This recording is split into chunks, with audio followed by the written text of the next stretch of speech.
you, young man? Dr. Freeman, how you doing? Well,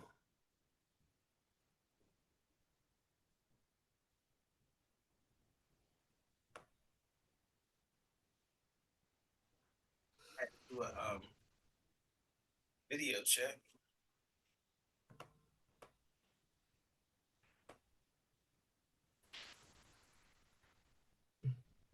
How's the semester?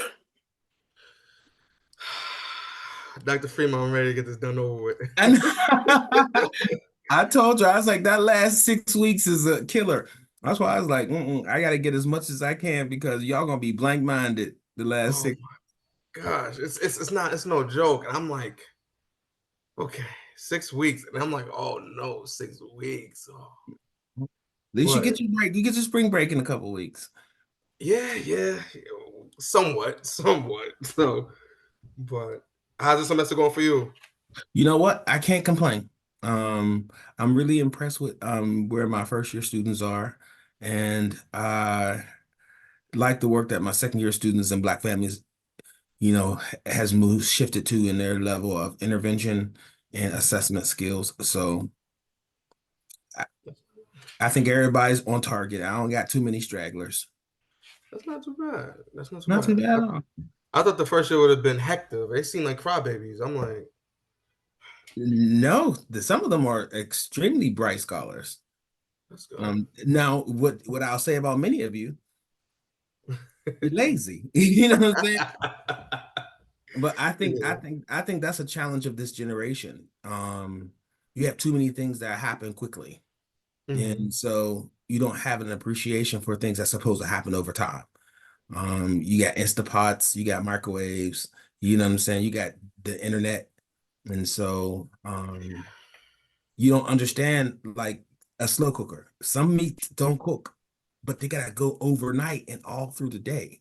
You know what I'm Mhm. saying? So and I think that that's just a challenge for this generation is that they're so used to things happening quickly. Hey, Pearls and Black. Yeah, I will admit that I struggle and I still struggle with that. Like I always want it to come now, and it's like like you said, you gotta slow cook it. You gotta let it marinate. You gotta let it all just come with season. And yeah, I'm looking forward to seeing the next cohort, the up and coming first year students. And I'm like, even though I won't be there, I know We it's always just welcome your support as an alum. You know what I'm saying? I got room for you. As you can see, many of my alum have returned and they do their work. of Don't course. you always want to build where you came from so that you can make this degree be that much more stronger. Because Absolutely. you gotta care about who's coming after you because it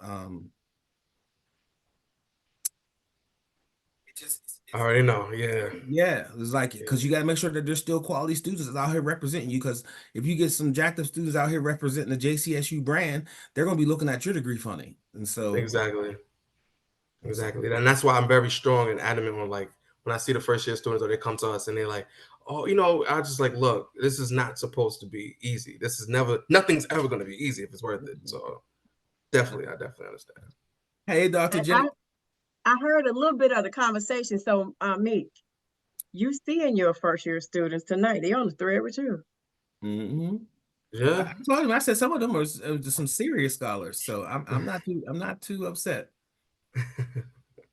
Yes. Son, Dr. J, you got me working. You got me working double time. I've had a hard day, long day today. Oh man. But for the last 2 weeks we've been doing this right. Yep. I know. We I'm did it. excited. I'm excited to see it get better and better and better and better this year. Well, remember? I mean, we answered the call, right? We had to. Well, Dr. J, you don't have a chance to answer her calls. She sort of I have to remind her that she don't run me because she'll be sending me emails. Say something. Speak up. I was like, Dr. J. That's not true. We in Yes, this it is. together. I know we are in it together, and I ain't gonna leave you ever because you have not led me astray yet. Now, if you did, I would let you know. Um, but no, we do national work together. She's really taken over in ABSW. I loved your session this year. I read it in the brochure. I said, look at her. And she's Yeah, unmoved. try me. She's like, she got that CAU training. I got the Spelman training. Oh, get it right. She But said, I mean, I know this is not the time, but we for real with this though.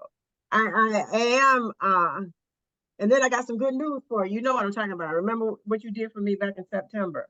mm-hmm. All right, that I can't talk about right now, but yeah. Okay, we'll talk. Look at them coming in. I'm so glad that everybody's meeting Dr. Freeman, and they already met Dr. Townsend earlier today. I'm using this as a mirror to put my lipstick on. We ready though. And Dr. Freeman, thank you so much for sending Reggie and Meek to us, man. They've been, oh Lord. Oh, those are my second years. You know what I'm saying? They done went through the fire first year. Yeah, these are your candidates, right? For May Mhm. 2024. Should they make it, they got 8 more weeks to prove themselves. I see. They've come this far. Y'all got this. They can say we come this far by faith, but it ain't over till it's over. Grades don't go into the end of May. I mean, the beginning of May. They go, yep. I'm trying to help you, brothers. You know what I mean? I haven't been there. Well, they've been in my class for the past 2 years. They know we don't Oh, take yeah, short. we know.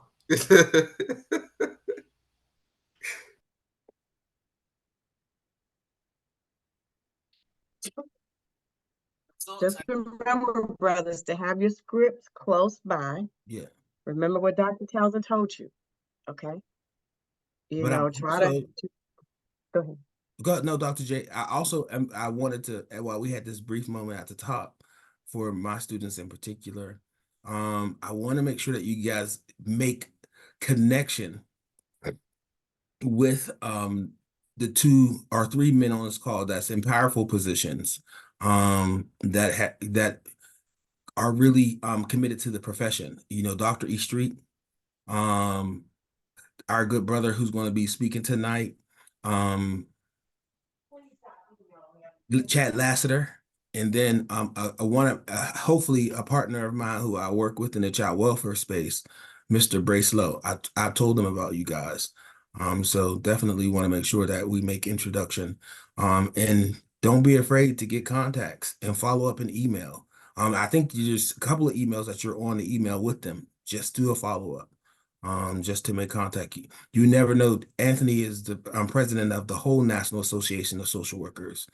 Brace runs a kinship agency in Pittsburgh, and Chad, he's a significant influencer in Philadelphia. Dr. T, people trying to get in. All right, so how do I do this? I gotta go ahead and make people co-hosts, right? I gotta make Dr. T. Let's do this. Oh my God. It's Dr. T, are you co-hosting right now too? Yes, we all came in on the link. I am. There's somebody I asked to change their name. It's showing Zoom user. So I want to make sure I know who that is. So I asked them to change their name so we can let them in. That could be Chandler. Oh, a lot of the students, okay. Some of the male students are at the CIAA. Okay. Okay. All right. Are you in yet, Chandler? Is it Chandler Cannon on? Right. This is one of the reasons that Dr. Freeman, Dr. T, and Dr. Johnson, I asked for y'all to come in a little early. Okay, come in a little early so we can iron out the kinks and the tinks.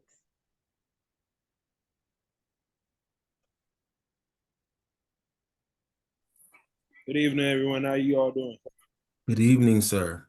Good evening. That's another candidate for graduation, Dr. Freeman. And where is he going to graduate school at? We will be praying about that soon, sir. Okay. Yes, sir. You got 1 year to do if you went to Smith. He can graduate. Well, I think his minor is social work. My minor is social work right now. So, yes, sir. I have not decided on where I'll be for grad school just yet. But a lot of deciding right now. Trying to get life started. So, No, that's right. Hey, Chad. Hey, Ma. No, I say Chad. Oh, I thought you said Chan. I'm sorry. Mr. Lassiter is still connecting. He's still connected. All right, brothers, you know what we're saying. We're saying unmute your camera. As soon as you get decent, unmute your cameras. Oh, the brothers, look at Baba Joe. You see him, Dr. Freeman? Baba J. Oh yeah, I see you coming. Good afternoon, Good Hey. afternoon. Dr. Freeman, Dr. J. Good to see you. Hello. Hello. How you doing? I'm good. I don't know what's going on with my camera. What do I do? You might not have the camera on. Oh, Try, okay. That's try a sliding the thing at the top. Hey, Baba J. okay. I go. There you are. Okay, there we go. You got your JCSU colors on. Hey, you know I had to represent. I heard you were with a good friend of mine yesterday. Brother Brace at the Sixers game. Yes, he said he read it to you. Yeah, he looks good, man. It was good to see him. Definitely good to see him. Dr. J, you're looking wonderful as always. As Oh always. man, you're so kind. Don't tell me to stand up. You know, that's the beauty of the virtual network. Oh, you ain't modest, so don't even try to act it. But Chad, thank you so much for joining us. This is JCSU alum, fellas. And let's see, who is introducing Chad? Let's see, who is introducing Mr. Lassiter? Oh, an MSW student, Reggie. Yeah, that will be me. That will be me. Reggie, that's Mr. Lassiter right there. Hey, how you doing today, sir? Nice to meet you, Reggie. Yeah, Doing nice to well. meet you Nice as to meet well. you. Chad, those are my second year grad students. I told them they're in for a treat. Oh, Oh, man. They're blessed to have you as a professor, brother. I appreciate that kind remark. I'm hoping my camera and everything They is don't working feel up here. blessed when they get them work assignments. I know that's right.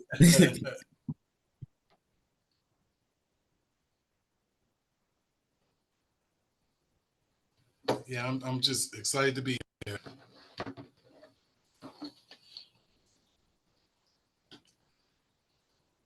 Yeah, I hadn't seen Brace in a couple of years, Dr. Freeman. So my wife and I was at the game yesterday, Sixers versus Milwaukee, and so to see that brother, man, it was. We have to get back up soon. I'll be out your way.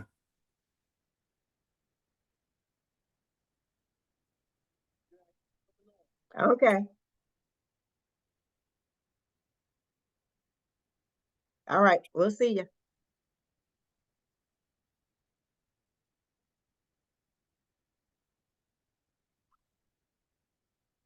Dr. Freeman, K2 is joining. Excellent, excellent. Yeah, he's gonna do the Dorothy High Scholarship piece. I was like, I keep telling people, just because you graduate don't mean you lose responsibility and accountability to this program. He's joining. It's his second year since he's been graduated that he's joined. Hey, Justin, Hey, how are you? is spring break begun yet for you? It has. Yep. Started today. Hey, I'm honored. Okay, you see Dr. Townsend and Dr. Johnson in the thread. Yeah.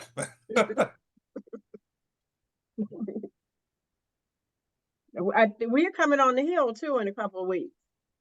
Yeah. It's like is it 2 weeks now? Or is it 3 weeks? It's 2 weeks, right? Yeah, it is. Wow. Yeah, that came up fast. Yeah, Justin, the Honorable Justin. You got some great things going on.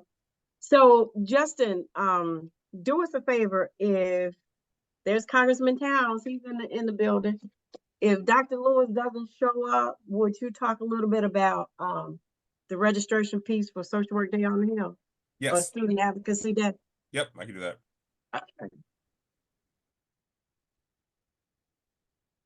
Let's see.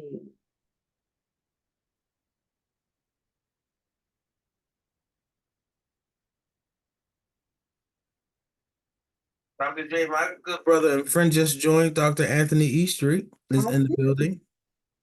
I see. See, brothers, we told you, we promised you, we would take care of y'all. Okay, Chad, I'm trying to do that right now, okay?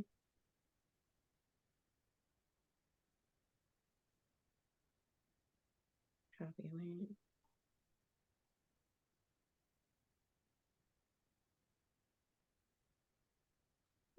All right, Chad, let me know when you get it. Eastreet, will I see you in New Orleans? Yeah, you're talking about NABSW, correct? Yes, correct, sir. Yeah, I will be there for some of it. I don't think I'm staying the whole time. I do understand. How you doing, Congressman Towns?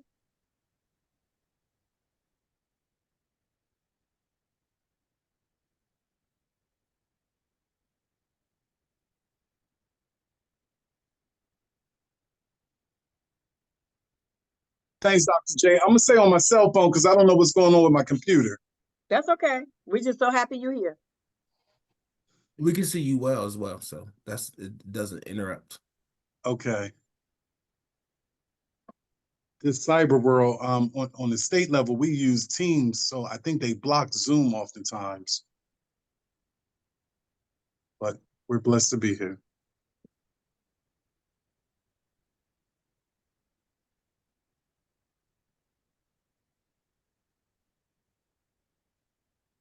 Dr. Freeman, how's your family, man? Everyone is well. I cannot complain. So I'm blessed.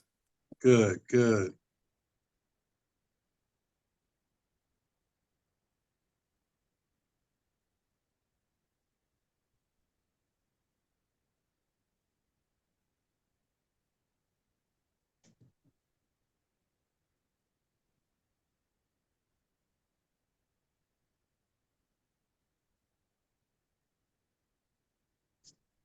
I heard that JCSU is having the sister from 1619 come in, Nicole Hannah Jones. Mhm. Okay, that's major. Hello, Dr. Angelo McClain.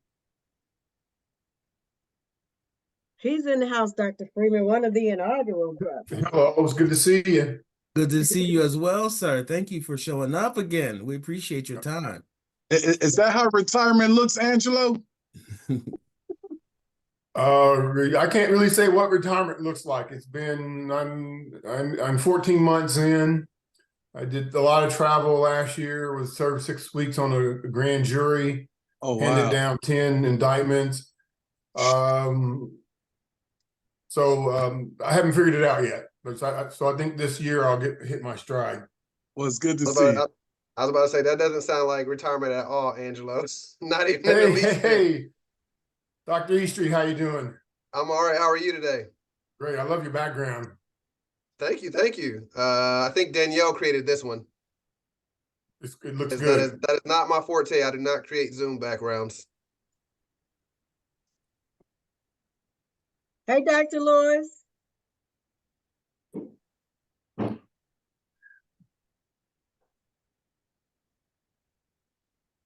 You're on mute. Oh, how's everybody? Great. It's good to see you, Dr. Lewis. All right. Hey, Dr. Lewis, great to see you. Good to see you too, Angelo. Congressman. Hey, how you doing? I'm doing well, man. Good to see you. Angelo, good to see you too. Hey, this is Congressman Towns, it's great to see you. Yeah, it's a great group you've assembled here, I tell you. Yeah, it's a great group. We might be able to do something. Yeah.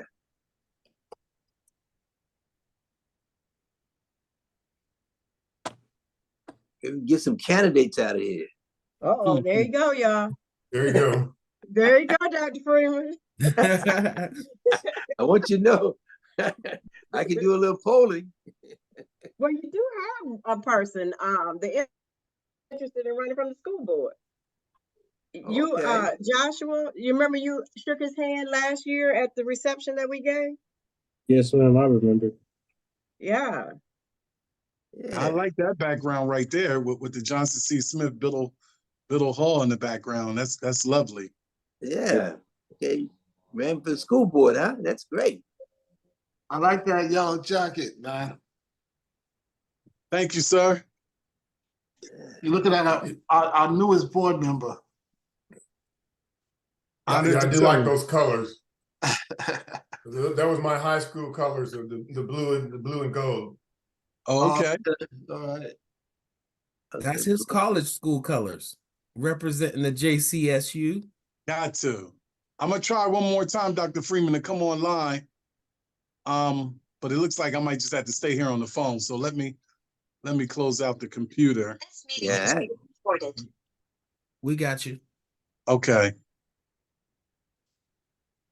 Yeah, it'd probably be advantageous just to stay on the phone.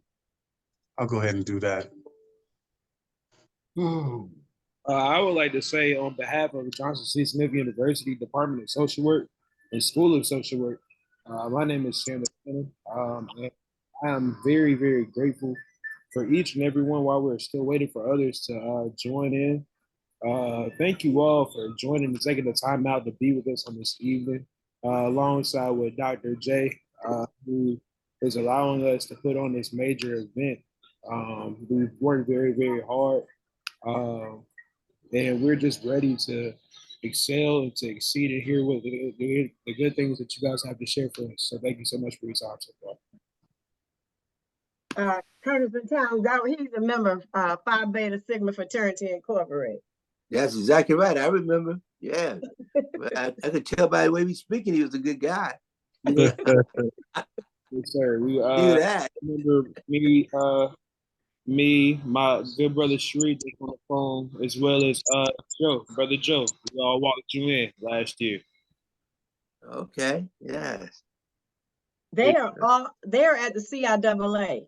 So I Dr. see. Easter, They up here in my part of town. yeah. So if you see them walking around with their Phi Beta Sigma shirts. Is the tournament on now already? Yes, sir. Today was the first day. I may pull up out of here in a few moments, but definitely want to hear a good couple you guys have to share before I do have to slip out. Where is it, in Baltimore? Yes, Yep, sir. it's in Baltimore. Yeah, okay. What's up, Martell? Hey, Dr. Taisley. Hello, everyone. Good to see everybody. Good to see you. Yeah, as well, sir. people are still popping in. So Dr. Freeman and Dr. Johnson, if it's okay, we can do maybe about 3 or 4 more minutes. It seems like the brothers are coming in amazingly so. Yes, I want to. Hey, Dr. O, we see I Dean wanna- O. Look at this. I want to recognize my director who just popped in the room. Who? Dr. Melvin Herring. He Oh, did yeah. the MSW Oh, yeah. program. Good evening, I want to everyone. recognize we have some current students from the first year and some alum in the room. I see you, Darren. Welcome. Think this is your second year. Appreciate you. Yes, sir. Yes, sir. Thank you. Hello, everyone. Oh, yeah, DJ. That's my nephew. Oh, all right. Oh, wow. Dr. Is it Bizrat again? Thank you. He's one of the inaugural members. Are you in Ghana today or are you in the United States this year? In Massachusetts.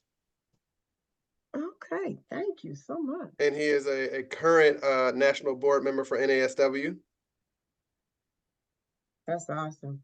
Yeah. Dr. Lewis, I had spoken to Justin real quick, but Dr. Lewis, don't forget to use this time to encourage registration for Student Advocacy Day on the Hill. For sure, Johnson C. Smith students will be attending, but this is a perfect opportunity. Hey, TC.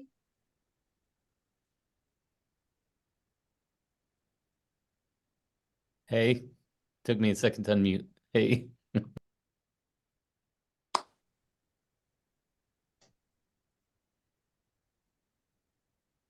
Still trying to get used to Justin with a beard.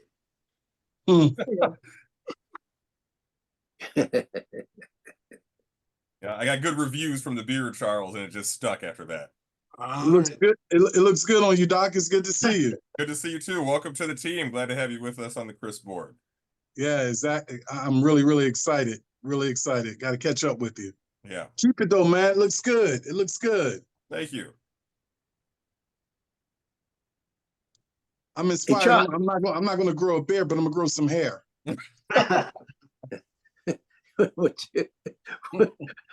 When you discover how to do it, please recommend it to me. I wouldn't be able to grow it, Congressman, if I wanted to. I saw your good friend in church yesterday, Congressman Dwight Evans. All right, yeah, yeah. We go to the same church here in Philadelphia. Oh, okay, yeah, yeah. Yeah, Dwight, yeah. Yeah, what church is that? Triumph Baptist Church. Okay. Okay. Yeah. Oh, yeah. JD, we are about to start. I think it's time for us to get started. We have all of the brothers. Looks like we have all your program participants. Our dean is here. Okay. People are still coming in.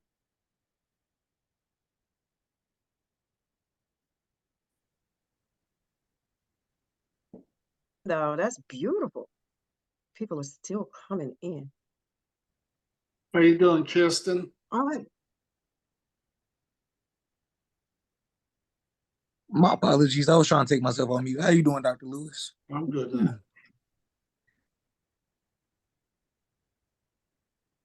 JD, we're ready when you are. All right. Good evening, everyone. My name is Joshua Daniels. I am a BSW Perspective candidate of the class of 2024 and the president of the Social Work Club. My plans are to complete an MSW and obtain position in the social work field and run for school board. And my current research title for my senior investigative paper is Low Income First Generation Students Overcoming Barriers to Pursue Higher Education.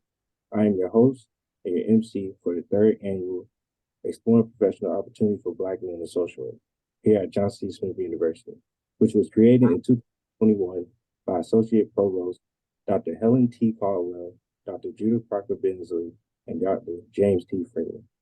Because of the increased enrollment of Black male social work students at Johnson C. Smith University in the Department of Social Work, we thank you for being a part of this opportunity to celebrate and highlight Black male social workers like you from across the globe with Black male students like us. It gives me great pleasure to introduce our student program participants.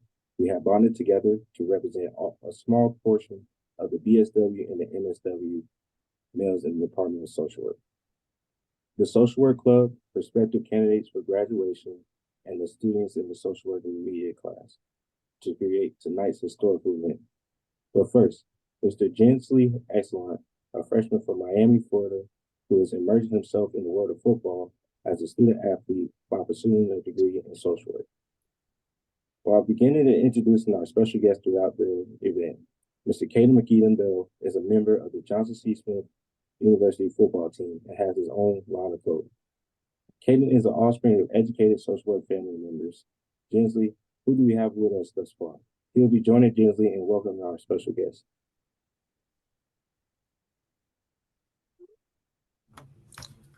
With us this evening, we have one of our special guests named Andre Wright, and that's about it for now. And also Sean Bryson from,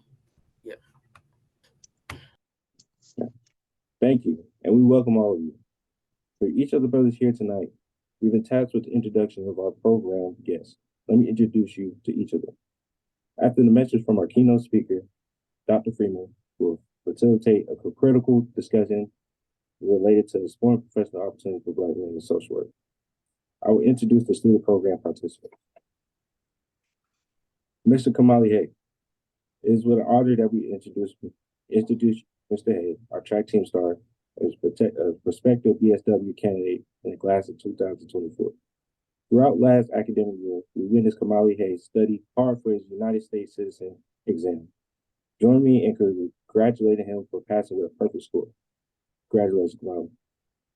He has partnered with another BSW senior, and their research topic for their senior investigative paper is the impact of COVID on the homeless children of transitional age. Mr. Hay will be introducing Dr. Alfonso Bouye, the Dean of College Professional Business Studies and College of Business. Mr. Kamik Carwell is originally from Queens, New York. He's an upcoming MSW graduate, a proud member of Alpha Phi Alpha Fraternity Incorporated. Kamik has a desire to help defeat the stigmas surrounding mental health in the Black and Brown communities, along with becoming a clinical social worker for veterans. He will be introducing Dr. Melvin Herring, Director of the MSW program at Johnson C. Smith University. Mr. Reginald Howard is also an MSW Perspective candidate for May 2024 graduation. Born and raised in Charlotte, North Carolina, Mr. Howard completed his BSW at Marsfield University, and Mr. Howard has a passion to improve the quality of life for his community through service, education, and advocacy. He'll be introducing one of the 3 co-founders of Exploring Professional Opportunities for Black Men in Social Work, Dr. James T. Freeman, Associate Professor of Social Work in the MSW program at Johnson C. Smith University. Mr. Kirsten Hyde is a McNair Scholar who has presented his research titled Voting Engagement Among College Students at Johnson C. Smith University. He presented in Atlanta and in Baltimore. Last semester, Mr. Hyde had the opportunity to intern with Congressional Research Institute for Social Work and Policy on Hill. Mr. Hyde will be introducing Dr. Anthony E. Street, NASW CEO, of whom he had the pleasure to meet virtually at one of the Essential Chats for Men in February 2023. He is a prospective BSW candidate in the class of 2024 and plans to obtain his MSW. Mr. Devin Covington is a senior major in social work. Devin is a member of Omega Psi Phi Fraternity Incorporated. Upon completing his BSW and his MSW, he plans to open up a group home for troubled youth between the ages of 12 and 17. Mr. Covington will be introducing our keynote speaker, the Honorable Chad D. Laxton. Mr. Michael McCartney is from Pembroke Pines, Florida, and is a prospective BSW candidate in the class of 2024, who plans to obtain his MSW. The title of Michael's senior investigative paper that he shares with Kamali Hay is the impact of COVID on homeless children of the transitional age. He will be introducing the Honorable Judge Hodge.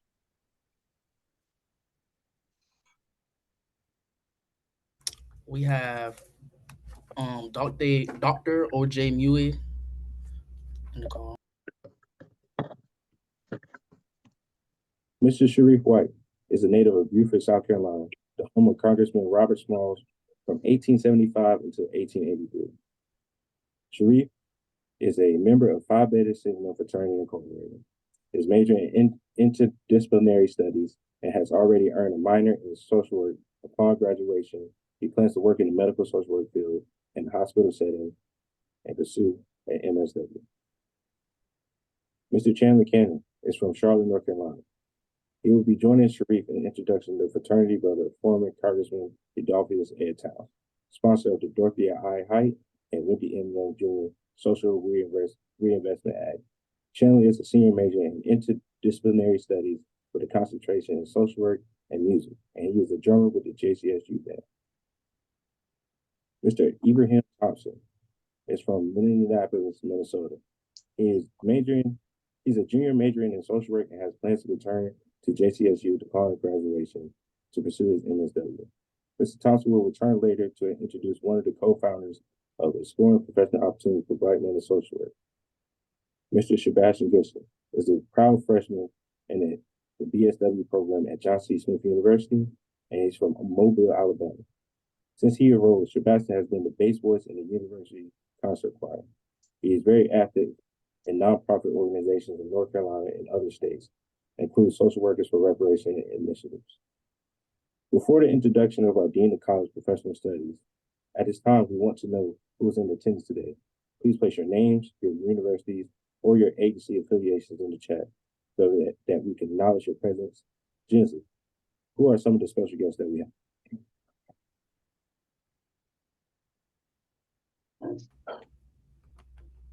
Known to us as Dr. O, Dr. Alfonso Buhe currently serves as a professor of marketing and dean of the College of Business and Professional Studies at Johnson C. Smith University. As our dean, he is responsible for providing strategic and intellectual leadership and collaborating with faculty, staff, and the greater Charlotte business community. As Chief Academic Officer, he oversees the Department of Business Administration and Public Leadership, the Department of Health and Human Performance, and the Department of Social Work. Since arriving at JCSU, he has successfully integrated the Dean's Executive Advisory Board consisting of 20 leading executives, alumni, and civic leaders from the Metro Charlotte region and beyond. He has also successfully launched the Dean's Distinguished Speakers Series. Dr. Buhe served as Professor of Marketing and Dean of the School of Business at Stockton University in Atlantic City, New Jersey. Prior to Stockton University, he was the Dean and Professor of Marketing and International Business at the College of Business at Clayton State University in Metro Atlanta, where he was the first person of color to hold a senior academic leadership position in the history of institution amongst the who's who in Atlanta's higher education leadership. Before joining Clayton State University in 2010, Dr. O was the founding dean and a professor of business strategy in the School of Business at Park University in Kansas City, Missouri from 2007 to 2010. At Park University, he started the first advisory board of the School of Business. Dr. Buhe has served as a visiting professor at leading universities in Ghana, China, Germany, Jamaica, Kenya, Nigeria, Singapore, United Kingdom, and Zimbabwe. A Fulbright scholar, Dr. Buhe holds a bachelor and an MBA degrees from the University of Kentucky and a PhD in the business administration from the University of Memphis. He and his wife, Irene, and an MSW who is social worker, has 3 children. Let us welcome greetings from Dr. O.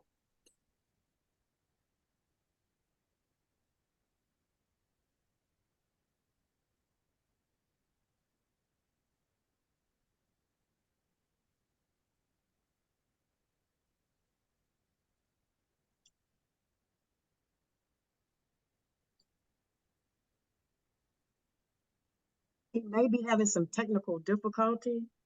It looks like it. But while we are waiting for him to iron out some of those difficulties, I'm going to go ahead and acknowledge some special people that we see on the screen. In addition to our special guest, you've heard us say hello to Dr. Angelo McClain, who's the former CEO of the NASW, Dr. Charles E. Lewis Jr., who is the director and founder of the Congressional Research Institute for Social Work and Policy. We also see Dr. Angela Henderson, who is the founder of the Congressional Social Work Caucus Roundtable, along with our National Association of Black President, Melissa Haley. We have Martell Teasley, who is at the University of Utah, and now he is the Associate Provost. It's just so many to name. I'll come back and introduce to you some others.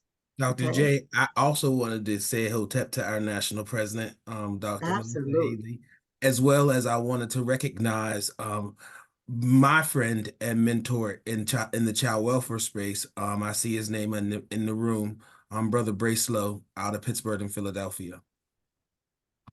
Absolutely.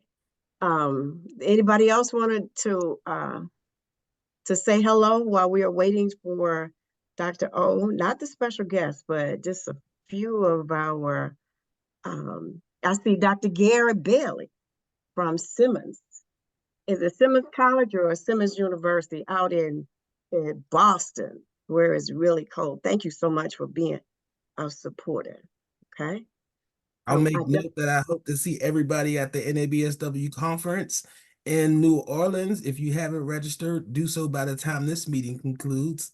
Definitely excited about that opportunity to be in New Orleans for our president's last hoorah, as we will welcome in a new new slate of candidates to lead the national organization this year. Roger Ball, Fordham University and New York Public Schools. Let us know when Dr. O comes in. In the meantime, we see his autopilot. Dr. O, are you with us?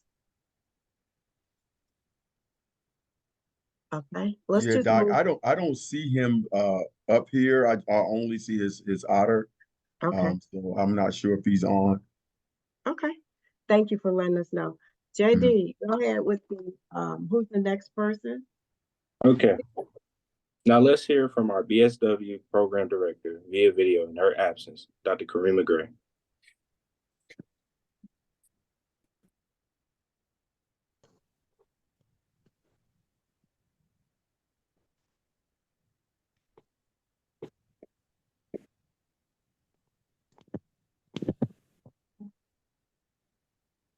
Greetings.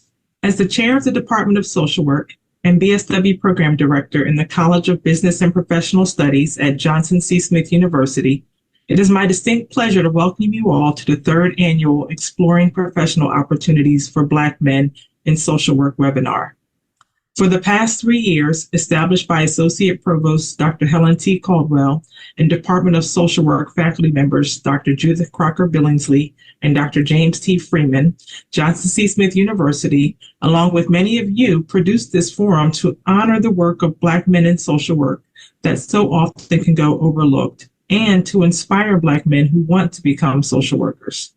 We want to honor Black men who are pioneers in social work, like George Edmund Haynes, who was the first co-founder and executive director of the National Urban League and was able to influence at the cabinet level of government. Whitney M. Young Jr., who was the first Black president of the National Association of Social Workers, and Lester Blackwell Granger, who first introduced civil rights to social work advocacy.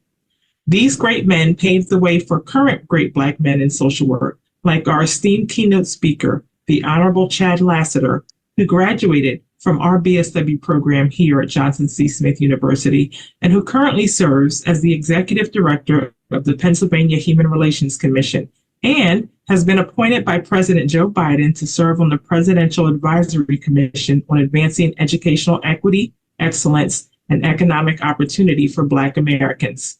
We are also tremendously honored to have other outstanding Black men in social work to join us today. Dr. Anthony Eastreet, who is currently serving as the CEO of the National Association of Social Workers, the Honorable former Congressman Edolphus Ed Towns, who was a sponsor of the Dorothy I. Height and Whitney M. Young Social Work Reinvestment Act, H.R. 1532, and the Honorable Justin Hodge, founding board member of the Social Work Democracy Project. We thank you all for your service to the social work profession and for your participation this evening. On behalf of the Department of Social Work at Johnson C. Smith University, we thank you for joining us for this meaningful event. I am confident that this discussion and celebration of Black men in social work will be professionally beneficial to all. Thank you and have a great evening.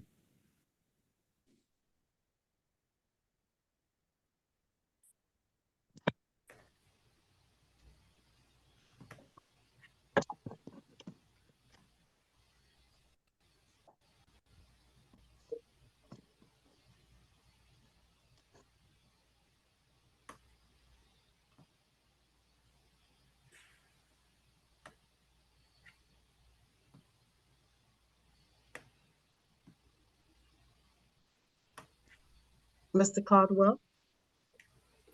Whitney M. Young Jr. was a noted civil rights pioneer, social worker, and statesman who served as the first dean of the School of Social Work at Atlanta University. When we think of the work of Dr. Melvin Herron, the legacy of Dr. Whitney M. Young Jr. comes to mind. Dr. Melvin Herron is the first director of the MSW program at Johnson C. Smith University that specializes in training culturally competent social work practitioners. He's been recognized for his work in the area of cultural competence. Among other scholarly work, he co-authored the book Human Behavior Theory and Social Work Practice with Oppressed Populations and articles of implications of the interdisciplinary cultural competence training with law enforcement personnel in the Journal of Ethics and Culturally Diversity in Social Work. Dr. Melvin Herron is also a member of Alpha Phi Alpha Fraternity Incorporated. So please let us welcome Dr. Melvin Herron as he greets us. Dr. Herron. Yes, thank you, Mr. Caldwell. Greetings, everyone. Welcome into this space again here being hosted at Johnson C. Smith.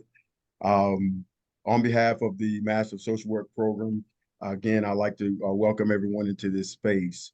It is always for me very awesome to convene with this group of men of color to engage in this dialogue, to me, that I think is so important. Dr. Gray listed some of the wonderful experts that are on this call. And each year, I can tell you all that I truly learn so much in this space. I encourage the younger brothers on this call, or those that are in this space for the first time, to really sit back and listen and to understand what's happening as we begin to engage in this dialogue. So often, I don't think it is appreciated enough what men of color brings into the social work platform, into the profession. And in this space, what I get to see each year it are the number of ways that we can be involved and the number of impacts that we constantly have on the profession and our communities. I'm so looking forward to the Honorable Lassiter, Chad Lassiter, and his words. Every time I hear him, I just the sheer intellect and the thought that provoking conversations that he bring, I truly enjoy that so much. I do want to give a true recognition and thanks to Dr. Freeman and to Dr. J for continuing to champion this work, this critically important work, and this event each year. I know and understand what you all have to do to make this happen. And so I want to express my sincere gratitude for that, the work that you all continue to do. The last thing that I will say is for particularly for the younger brothers, but for everybody on this call, we have to be engaged, particularly this year and as we move into this next election cycle. This is critical to, and I know I'm speaking to the choir, but this is critical to our children's generation. And so we have to make our mark on our communities to make sure that we are investing into our communities such that they understand their civic duty, they understand the civic structure, and that they're getting out to vote and making a difference. And so if we take nothing else away from this conversation, let's just ensure that everybody leaves here charged up to really make a difference over the next 6 to 8 months. So again, greetings and welcome to this space, and I look forward to hearing all of the speakers.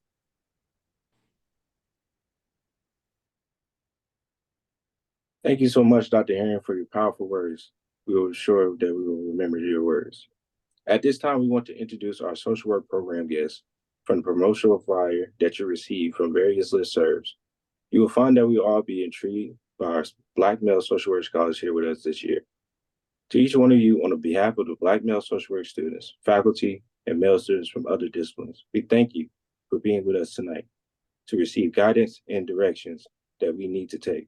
After you have heard from our program guests, Dr. Freeman will return back later to facilitate discussions, questions from the audience. Mr. Howard? Our facilitator, Dr. Freeman, who is also my professor, who will hold you accountable, and that's what I like about him. Dr. James T. Freeman has dedicated a significant portion of his personal and professional life to his work in the nonprofit and community services.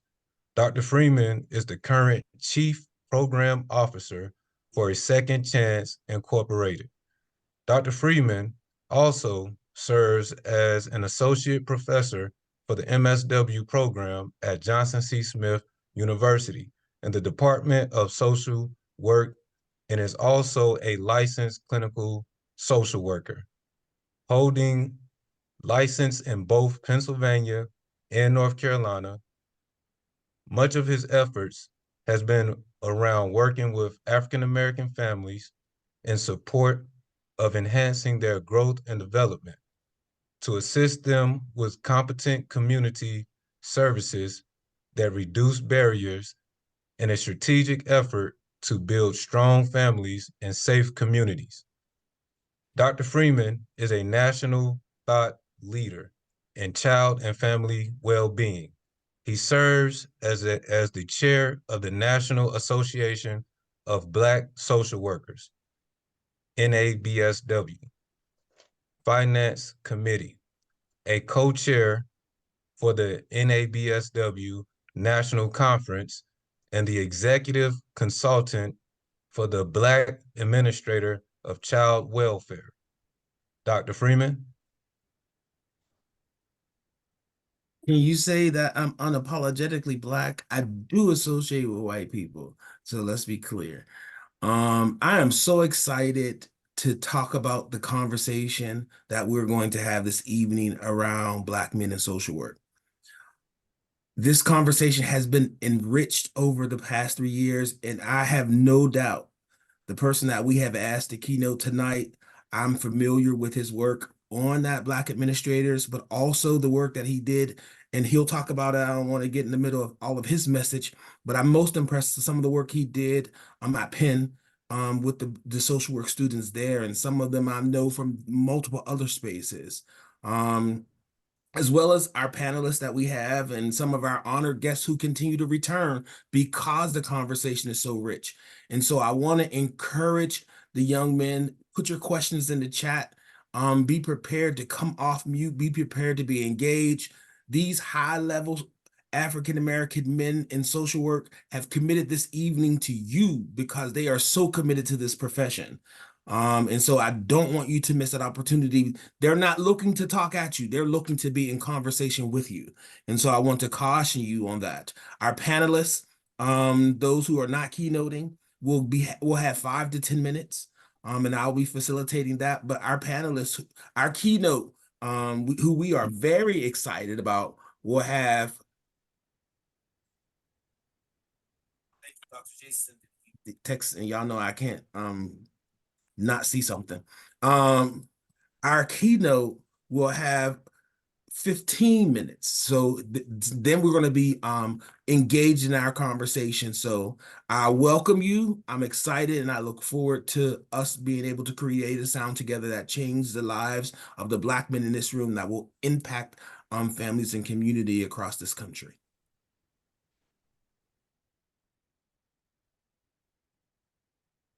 Dr. Anthony Eastreet is the current CEO of the National Association of Social Workers and is a highly esteemed leader of the social work.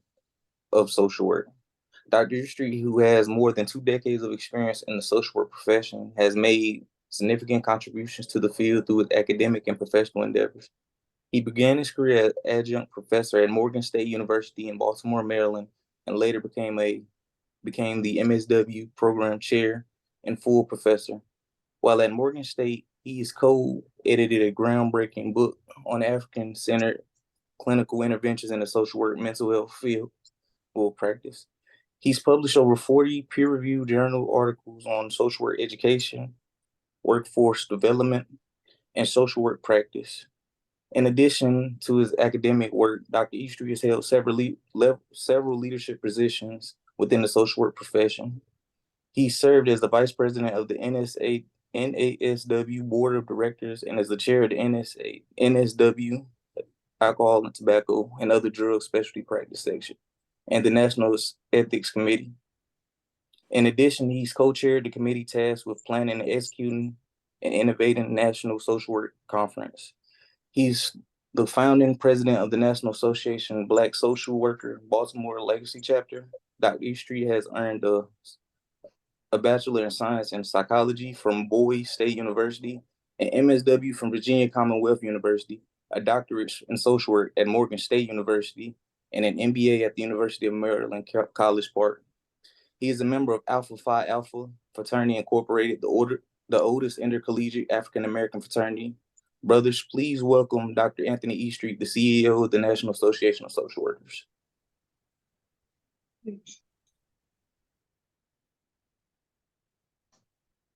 Hey, good afternoon or good evening, brothers.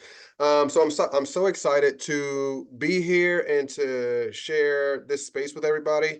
As you know, I am the CEO of the National Association of Social Workers, and I've had the privilege of having a lot of mentors both in NASW and in NABSW, and really being in a space of comfort and nourishment, especially when it's at Bowie State's at HBCU, Morgan State's at HBCU. So a lot of my education has come from the HBCU ranks, and as we understand it, social work looks very different when you are teaching about the Black legends, the people who have helped to shape the field, who are not often talked about in the mainstream social work curriculum. Now people are starting to talk about that more, so I am super excited to share this space and talk more with you all about what we could do in the space of social work, but also really how do we start to change that narrative and look at the field of social work differently. There's some amazing things coming up, especially as states are starting to look at what we can do around changing and creating options for the social work examination. We're talking about pay for placement. We're talking about increasing social work in the macro space around, especially around policy and legislation. And so just a really exciting time to be in social work and really think about how can we create the change that we want to see, especially in our own social work field. I chose to apply for this position of CEO because I wanted to make change. And I think that, one of the things that I'm looking forward to seeing is really more engagement from people in how do we get change to happen in our own profession, right? And so NASW is a membership organization. I am the youngest CEO that NASW has had. And so I'm super excited about that. And, again, one of the things that I often tell people when they ask me, when is change coming? Change, especially when it comes to NASW, is like turning the Titanic. It takes a lot because it's a big organization, but the change is coming. And so looking forward to connect with everybody. And thank you for having me tonight.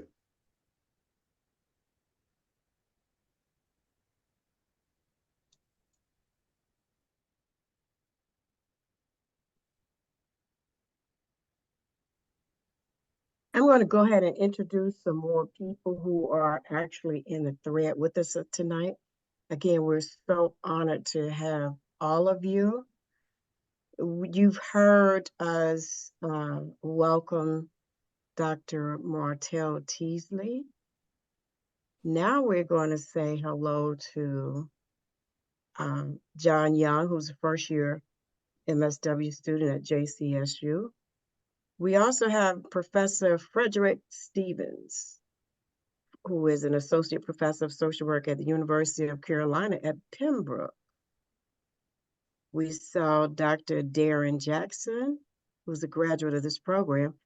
And you heard us talk that our NABSW president, Melissa Haley is here. She put in a note, she wanted us to know that Dr. James T. Freeman is the NABSW 2024 Educator of the Year. So join us in applauding that major accomplishment for Dr. James T. Freeman. Okay, here are some more. We're going to come back shortly. You heard us say Dr. Garrett Bailey, who is the program director and professor at Simmons University out in Boston. Mr. Sean Bryson, he's from Mars Hill University. He's a senior. Darius Brown, Concrete Roses Life Center. Patrick Irvin, who is an MSW in the MSW program at Chapel Hill. There are so many, and we're going to reach out to you. Our dear friend, Dr. Travis Cronin, who's the associate professor all the way from California State in Fresno. JD? All right. Before Mr. Howard comes to tell you about our keynote speaker, let's bring in Mr. Sebastian Goodson to introduce our JCSU alumni, Mr. Kenneth Hagler, also known as K2. Mr. Goodson? Good evening, my social work family. Mr. Kenneth K2 Hagler is no stranger to the Department of Social Work at Johnson C. Smith University. While a student in the traditional program, K2 completed his BSW degree in 3 years and 9 months and will begin his MSW at Clark Atlanta in the fall of 2024. K2 is known to the social work world because he was the first BSW student to intern with Dr. Charles E. Lewis, Jr., Director of the Congressional Research Institution for Social Work in Policy, CRISP. On the Hill, who is with us this evening during March is Social Work Month 2022, Kenneth was the national lead organizer of Student Advocacy Day on the Hill.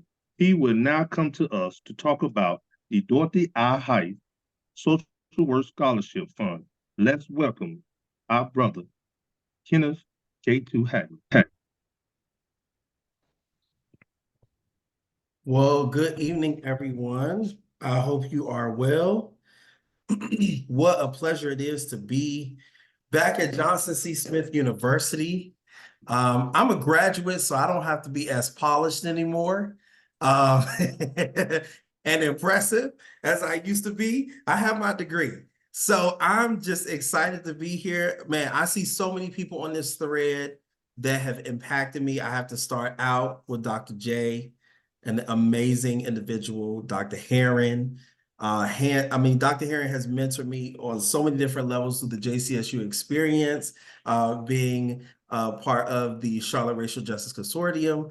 The one and only, the honorable, y'all, it's Black History Month, so we just have to give it up for, former Congressman Ed Towns is in the building.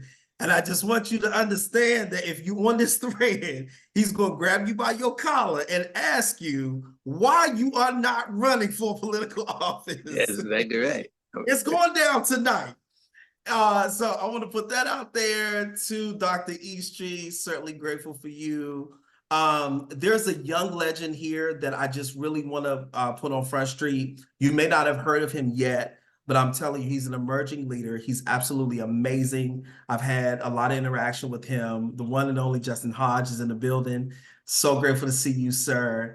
And then to my mentor, who has become my friend, the one and only Dr. Charles E. Lewis Jr. is in the building. Dr. Angela. Oh man, it's so many people. Dr. Dezette and Dr. Townsend. So I say all of that to say that I have been engulfed into the culture that is Johnson C. Smith University. Much of the opportunities that I have been privileged to navigate were truly out of favor, grace, as it pertains to the culture. All I wanted to do was come to Johnson C. Smith University and get a degree. Dr. J, I walked in her office, she snatched my jalapeno chips out my hand and told me I was going to Washington. I didn't even know what that meant. And I got to be one of the second BSW students, but first male BSW students to arrive on Capitol Hill, sit in the Congressional Roundtable. And so I say that to say that there are two audiences I want to speak to. The first audience I want to speak to is our elders. If you're on here and you have a BSW or you have an MSW, you know how important it is for males as a whole, but particularly African-American males to be in this field. And one of the things that the Dorothy I. Height Scholarship Fund does is it provides an opportunity to eliminate debt or to obscure some of the debt as much as possible as BSW students matriculate through the Johnson C. Smith University. I'm adjusting. It is now the Department of Social Work, but I graduated from the Johnson C. Smith School of Social Work cum laude. So I'm adjusting, but it helps BSW students matriculate and MSW students matriculate with either obscuring the debt or eliminating the debt. So I want to encourage our elders to lean in with me tonight. $18.67 is the ask tonight. But if you're here, if you're part of an organization, if you're part of a school of social work or a department of social work, and you can invest on a higher level, I'm asking you to do that tonight. I'm stepping in tonight and I'm giving a little bit above 1867, which is the year Johnson C. Smith University was established. Secondly, I was a two-time elected official of the School of Social Work, Social Work Club. And both as vice president and president, I never let an opportunity to pass me by to invest in my present for how I wanted to be impactful in my future. And so I want to invite all of the students that are on this thread tonight to be forward thinking, to stretch a little bit, give up your church's chicken, your Chick-fil-A, your Jersey Mike's, your Bojangles. I know Bojangles is a little bit about half a mile away from the campus. Give that up for 2 weeks to invest $1867 into the scholarship fund. This scholarship fund has been very impactful in previous years for students.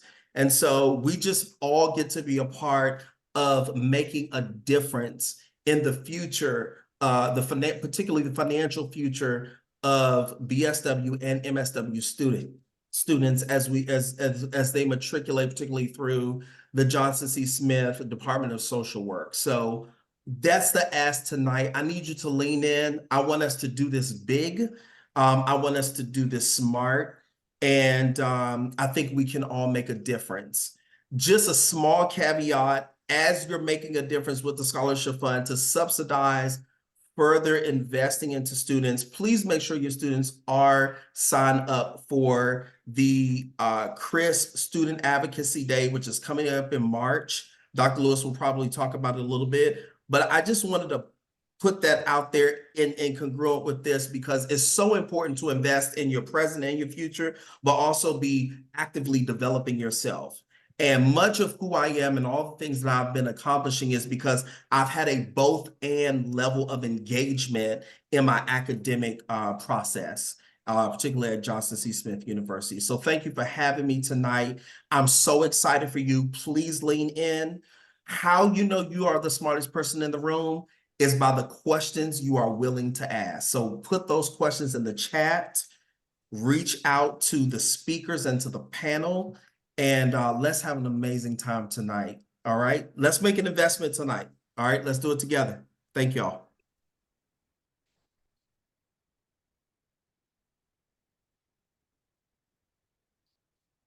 Michael? Thank you, K2. Good evening, everyone.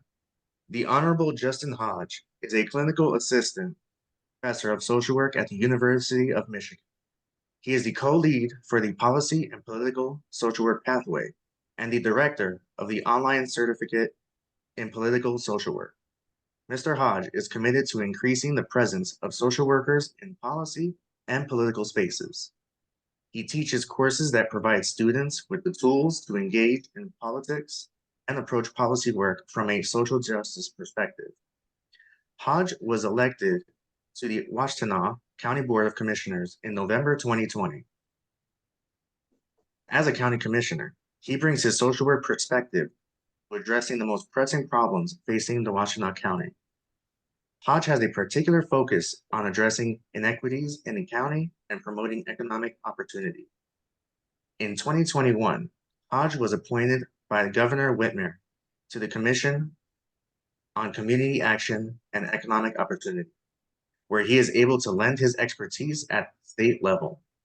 Nationally, Hodge serves as board president of the Congressional Research Institute for Social Work and Policy, which works to expand the participation of social workers in federal legislative and policy processes. He is also a founding board member of the Social Work Democracy Project, a charitable organization focused on providing resources to schools of social work to advance knowledge of government and democracy. Hodge is dedicated to mental health and public health on both a policy and individual level. He has provided therapy to children and families, case management to individuals with developmental disabilities, and has coordinated clinics for children in crisis.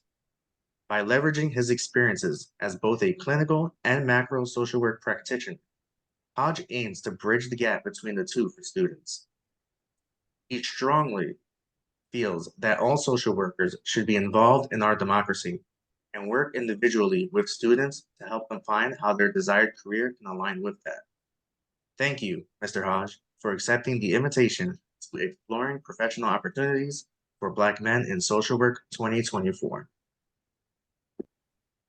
Well, thank you very much, and thank you for having me. Really excited to be here and to be with all of these social work legends. It's an honor to be able to be here alongside them.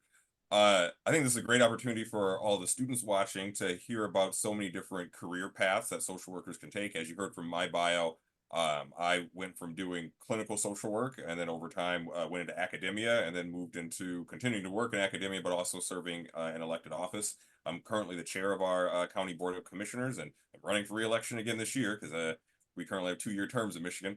But I think it really shows the versatility of social work as a degree and as a profession, and really emphasizes the need to have more Black social workers in spaces. We see different policy based on who we elect, and I know Congressman Towns can speak to that in many ways that I can't, given his long time in office. But we really need to get more social workers thinking about running for office, or figuring out ways in which you can still be involved. Because whether you find yourself wanting to run or not, there is something for you to do within the social work space. And that's largely what I try to teach in my courses that focus on policy and politics. And that whether you're a clinical social worker or you want somebody that really wants to focus on macro social work, there is something for you to do in the political space, and you have to carve out the time for it. So really excited to be here and looking forward to the conversation that we're going to have with the panel.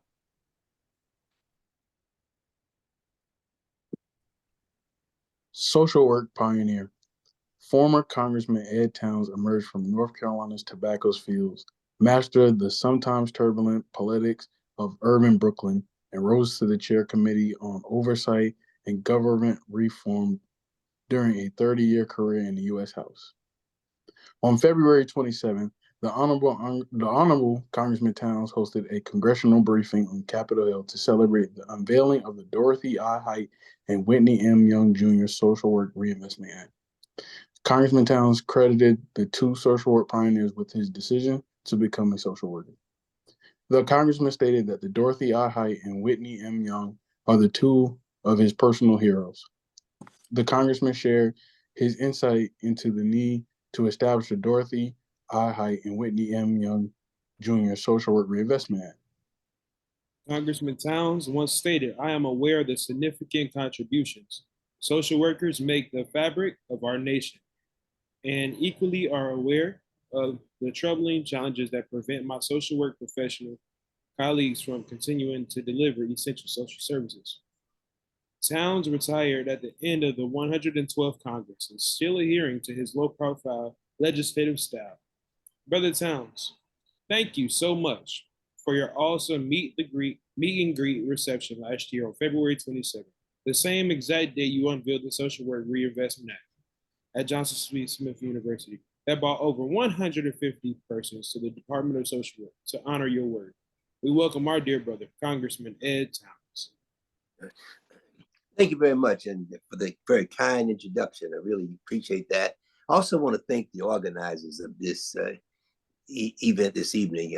I just think it's just marvelous to be able to sort of pull all of us together to have an opportunity to sort of exchange ideas.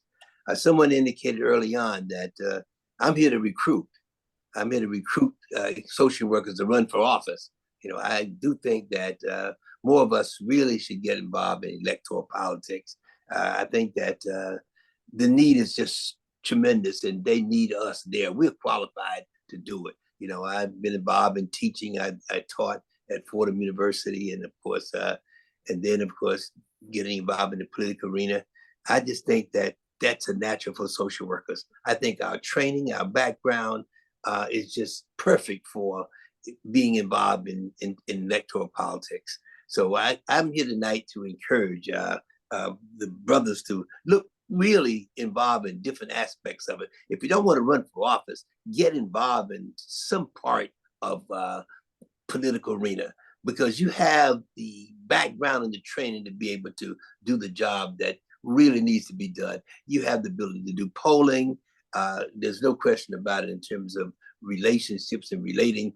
I don't think if anybody has more qualifications to do that than a person that's gone through the field of social work. And I am hoping that we'll be able to convince some other members to be able to, other social workers to get involved in it. And also, the other thing I want to just sort of talk about is that how we might be able to work closer together, the different social work groups that how we be able to establish some kind of dialogue on an ongoing basis. I know we have our once a year meeting of the National Association of Black Social Workers, but I think that along the way that we need to find other ways to sort of be able to communicate with each other, because the support thing is really, really needed. Let me just close with this little story that I think would tie up everything that I want to say and trying to say. There's a little boy that was walking across a field one day, and he fell in a deep hole. And as he cried out for help, the first man came by with a rope, but the rope was not long enough to reach the little boy. I think he was a clinical social worker. And as the little boy continued to cry out, the second man came by with the rope just a little longer than the first rope, but not long enough to reach the boy. Little boy, I think he was a community org major. The little boy continued to cry out, and the third man came by with the rope just a little longer than the first two ropes, but not long enough to reach the boy. I think he was involved in social work administration. And finally, the little boy looked up and he said to them, tie your ropes together. So I come tonight to say, as Blacks in social work, let us tie our ropes together and see what we can do to move this country ahead. They need us and we need them. Ashe, Ashe. I want to appreciate that. I've never heard that story before. I want to, there's been a couple people in the chat who has requested that we put up before our speaker comes the text to give options. So Dr. Townsend, if you could do that one more time, that would be really appreciated. And maybe also put it in the chat if possible.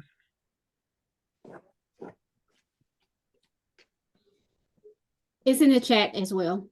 Thank you. All right, the presenter for our speaker. Okay, first I would like to say thank you, Congressman Townsend, for the example that you set and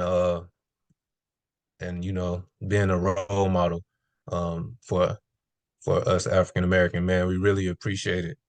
And we are, you know, here with you, and hopefully you continue to set the example. Tonight, our guest speaker, Chad Dion Lassiter, is a national expert in the field of American race relations. Mr. Lassiter has worked on race, peace, and poverty-related issues in the United States of America, Africa, Canada, Haiti, Israel, and Norway, and is called upon frequently by media outlets to provide commentary on race relations and potential solutions. In April 2023, Mr. Lassiter was appointed by President Joe Biden to the Presidential Advisory Commission on Advancing Educational Equity, Excellence, and Economic Opportunities for Black Americans. He is the current executive director of the Pennsylvania Human Relations Commission, where over his 5 years in his position, he has continued to push Commonwealth forward in the spaces of DEI training, unconscious bias training, anti-racism training. He developed and launched a No Hate in Our State town hall to address the surge of white nationalism in Pennsylvania, a social justice lecture series to provide an outlet for the communities in the Commonwealth to discuss imperative issues and serve a racial reduction response team for those communities impacted by hatred. He oversees a staff of 87 with 3 regional offices that comprise the 67 counties in Pennsylvania. He manages an annual budget of $11 million. During his appointment, Mr. Lassiter has also developed programs such as Global Social Justice Initiative, Black and Jewish Beloved Community Dialogue, and the College Race Dialogue Initiative. Mr. Lassiter received a BSW in 1995 from Johnson C. Smith University and his MSW degree from the University of Pennsylvania Graduate School of Social Work, where he was the A. Philip Randolph Award winner in 2001 and was the recipient of the prestigious University of Pennsylvania's Dr. Martin Luther King Jr. Community Involvement Award in 2008.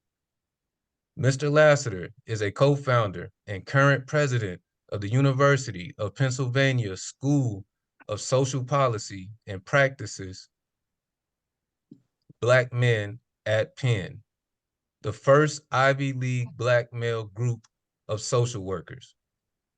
He has been recognized by the Philadelphia Tribune as the most influential African-American leader from 2010 to 2022 as Who's Who Among African Americans, 17th edition in 2004, with such notables as Colin Powell and Michael Jordan. On November 18, 2019, Mr. Lassiter was inducted into the University of Pennsylvania's School of Social Policy and Practice Alumni Hall of Fame.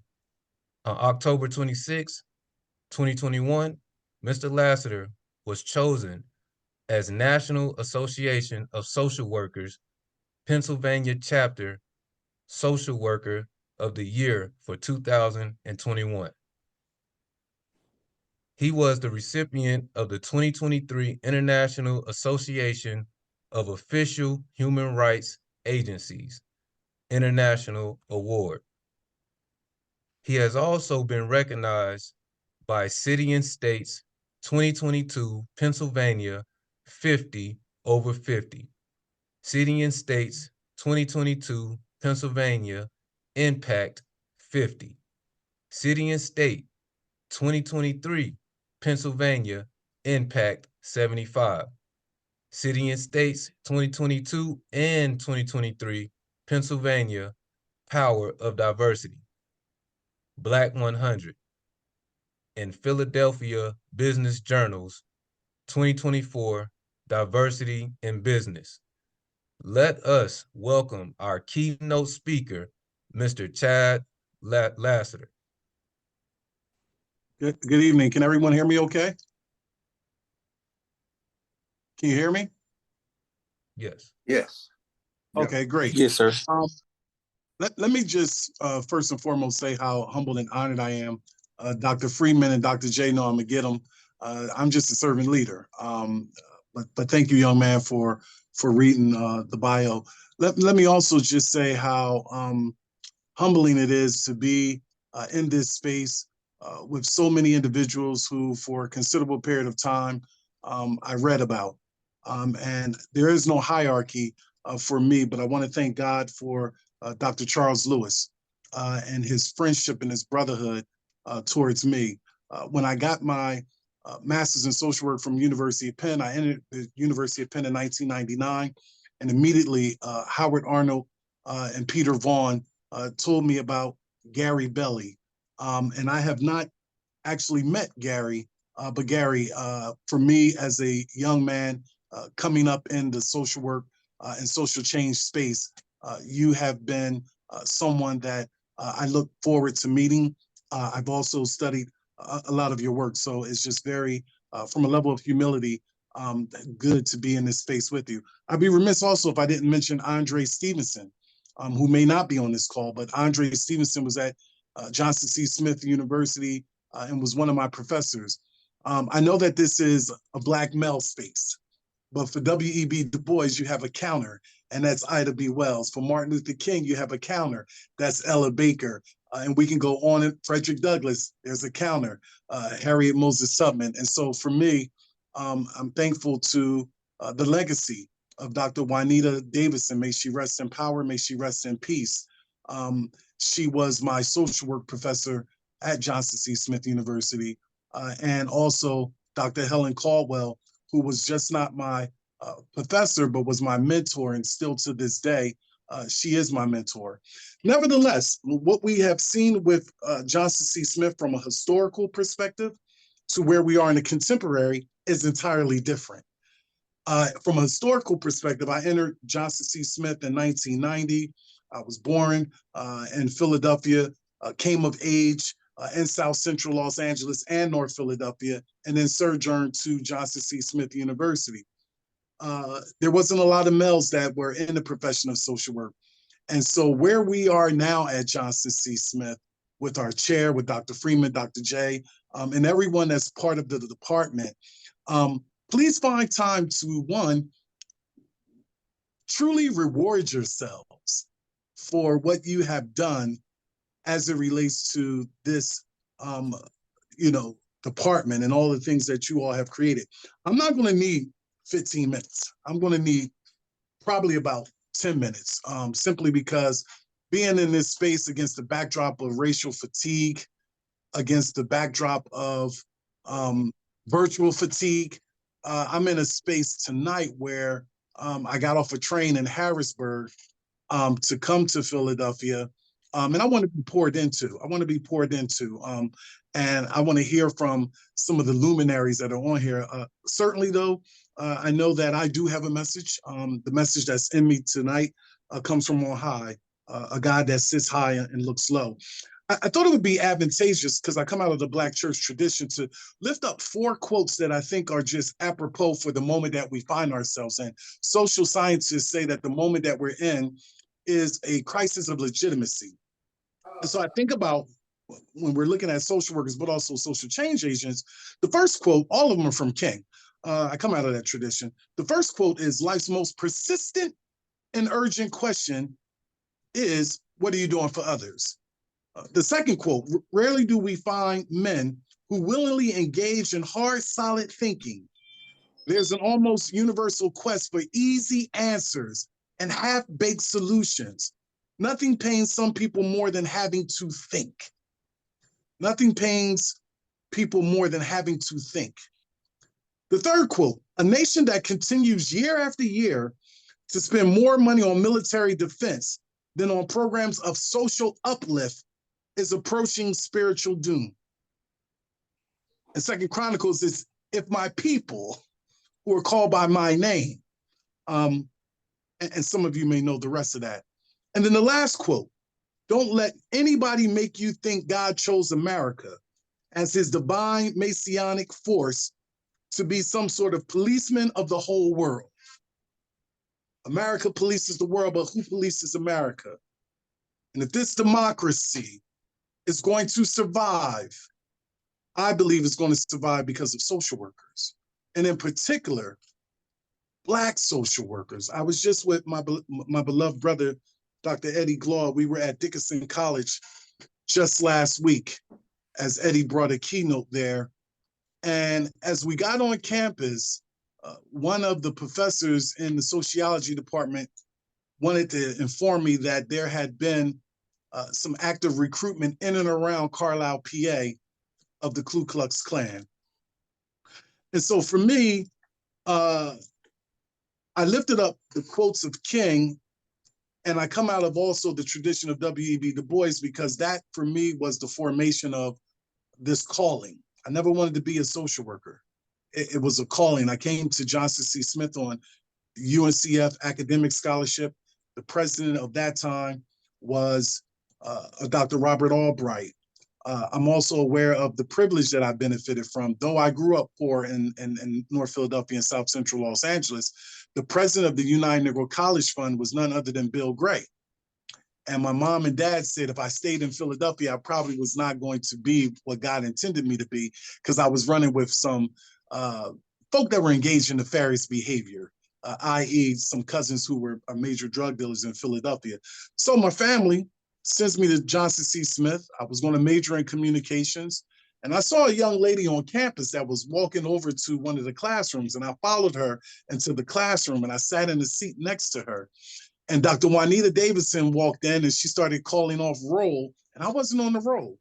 And so she said to me, she said, "What class are you supposed to be in?" I said, "I don't know. I'm right here with this young lady." And I was a goofball at that time. And a lot of people at Johnson C. Smith knew that I was on UNCF scholarship. And she said, "What's your name?" And I said, "Chad Lassiter." And she said, "You're the young man from Philadelphia that everybody here at Johnson C. Smith is high on." She said, "And you're wasting your academic career on the first day." And so she said, "What do you plan to major in?" I said, "I don't know." And so Dr. Davidson said, "You're going to major in social work." And I said, "Okay." I didn't know anything about social work in the moment. But if I was able to not compartmentalize, I saw social workers in my community. I saw social workers in my church. And believe it or not, to the young audience here, they were Black males. I also saw W.E.B. Du Bois not as a social worker at the time, certainly as a sociologist, but I looked at Du Bois's work when I was in high school, The Philadelphia Negro, which was the first sociological study of its kind about Black life in Philadelphia, my hometown. Du Bois talked about the challenges of systemic and structural racism in the Philadelphia Negro. That intersected with Du Bois's Black Reconstruction. That intersected with Du Bois's Souls of Black Folk. And so when Du Bois argued that the problem of the 20th century is the problem of the color line, all of us as Black male social workers and also other social workers who are on the call are Black sisters as well, or however we identify ourselves, we can reach social justice consensus. That the problem of the 21st century is the problem of the color line. Du Bois was talking about white supremacy. Du Bois argued that Black people have problems, but Black people are not a problem people. So it was out of that King tradition as a product of the Black church. It was out of the landscape of South Central and North Philadelphia in which I saw what Doug Massey calls American apartheid. Deep rates of poverty, the construction of the ghetto. Yes, I had a mom in the house. I had a dad in the house. I had a mother who went to the University of Penn and is a graduate, went to the University of Southern California and was a graduate, but I also had a father who suffered from PTSD. I also lived in a community that was diverse, and then it became saturated with the crack epidemic. And so that suffering, or the work of Derek Bell when he says faces in the bottom of the well, I saw suffering, I saw scars. But the uniqueness of this calling for me was whatever I wanted to be. And my dear brother Brace is on this in his beloved community. And he and I oftentimes talked about our basketball careers. For me, it was God made me a social worker. And then it's the theory and it's the science and all the things that Dr. Caldwell and Dr. Davidson and Andre Stevenson poured into me that led me to the University of Penn. And that Black college tradition for the young people who are in this beloved community virtual space, and for all of us, there's something about being part of the Black experience, whether it's a Black church or a Black house of faith, whether it's the Black college, or just the embodiment of who we are as we celebrate the 100th year anniversary of Jimmy Baldwin.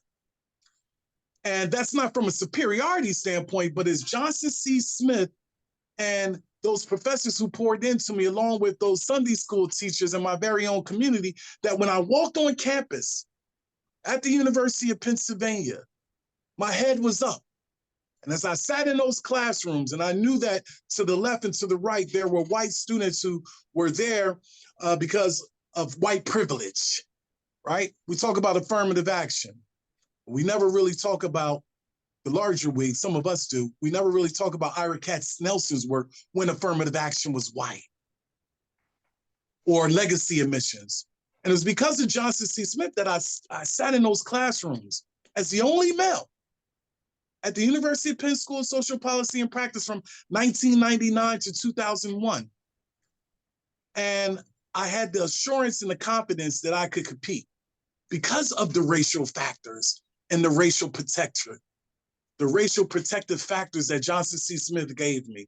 Learning about Paul Robeson, learning about Oscar Micheaux and the birth of a race against the backdrop of D.W. Griffith's Birth of a Nation, learning about Du Bois, learning about Whitney M. Young, learning about all of the things that Johnson C. Smith poured into me.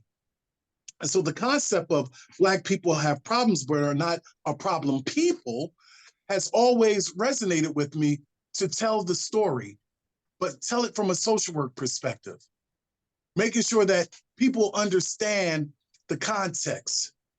And what I mean by the context of how social workers are transformative from not just being social workers, but being social change agents. I think that is a fundamental difference. I think some people are social workers and that's fine, but I think there are people who are social workers and social change agents. They speak truth to perceive power. They definitely use theory because we have a science. We know we have a BSW, we have an MSW, we have a DSW, we have a PhD in social welfare. As Congressman Towns said, there has to be an intersection of looking at social work like Dr. Charles Lewis does from a political lens. We should be in Congress. We should be mayors. We should be governors. And the reality for me is looking at what social work can do for this fractured democracy. What social work can do as a profession, as a calling for this fractured democracy. One of the ways that I've tried to contribute to the profession of social work is when I got my MSW in 2001, I looked around and there was a Darren Tolliver, there was a Derek Felton, there was a Derek Jackson, and there was an Alan Speed and myself. 5 Black men graduating from the University of Pennsylvania, all with similar backgrounds. Darren was from West Philadelphia, not the Will Smith West Philadelphia born and raised, but Darren Tolliver was from West Philadelphia. I was from North Philadelphia. Alan Speed was from West Philadelphia. Derek Jackson was from Chicago, and Derek Felton was from Mississippi. And we looked around and we spoke about how our experiences were not good experiences at the University of Penn School of, it was the Graduate School of Social Work at that time. And we said, we can walk away, we can lament, we can critique, but why don't we do something about it? And we formulated the Black Men at Penn School of Social Work Incorporated in 2003. You can check out our website. You can just put in Google Black Men at Penn School of Social Work Incorporated. Social Work Today has done some articles on this and others have. And our mission was, let's recruit Black males into the profession of social work. So similar to that coach that goes into that middle school and that high school and they are looking for that athlete, we said, let's look for boys. Let's look for boys. An acronym for bright, outstanding young scholars. Let's look for young African-American males that we can engage them with the works of the boys. We can engage them with the work of Martin Luther King. We can engage them with the work of Ida B. Wells, Fannie Lou Hamer, Shirley Chisholm. We can engage them with understanding that we want to create a vanguard of young people, specifically Black males and females at the time, that would fight against all of the challenges that we see in our democracy: systemic and structural racism, environmental racism. We're not post-racial. We get the first African-American presidents of these United States, and we're quick to say we're post-racial. Post-racial is a mirage, was then and is now. And so we said, let's recruit Black males to the profession of social work. Let's do anti-racism training in rural schools, urban schools, as well as urban schools, suburban schools, excuse me. And then more than that, we said, let's mentor youth who have a parent incarcerated in a state or federal prison. The Black Men at Penn has been around since 2003. And we said, let's also create an award. Let's create a Combating American Racism Award called the John Hope Franklin Combating American Racism Award to anyone on either side of the color line and gender line who's combating American racism. And so we've implemented that. Our work took us to Haiti in 2010 with the Bill Clinton Foundation, with the United Nations. On the heels of that devastating earthquake in 2010, we provided trauma counseling. You can look at the story and hear the work that we did in social work today. And so our organization is comprised of about 50 or 60 Black males who have come through the School of Social Policy and Practice, either with their DSW, their PhD, their MSW. Some do action research, participatory research. Some run nonprofits. In my career, I've been the executive director of the American Red Cross of Southeastern Pennsylvania.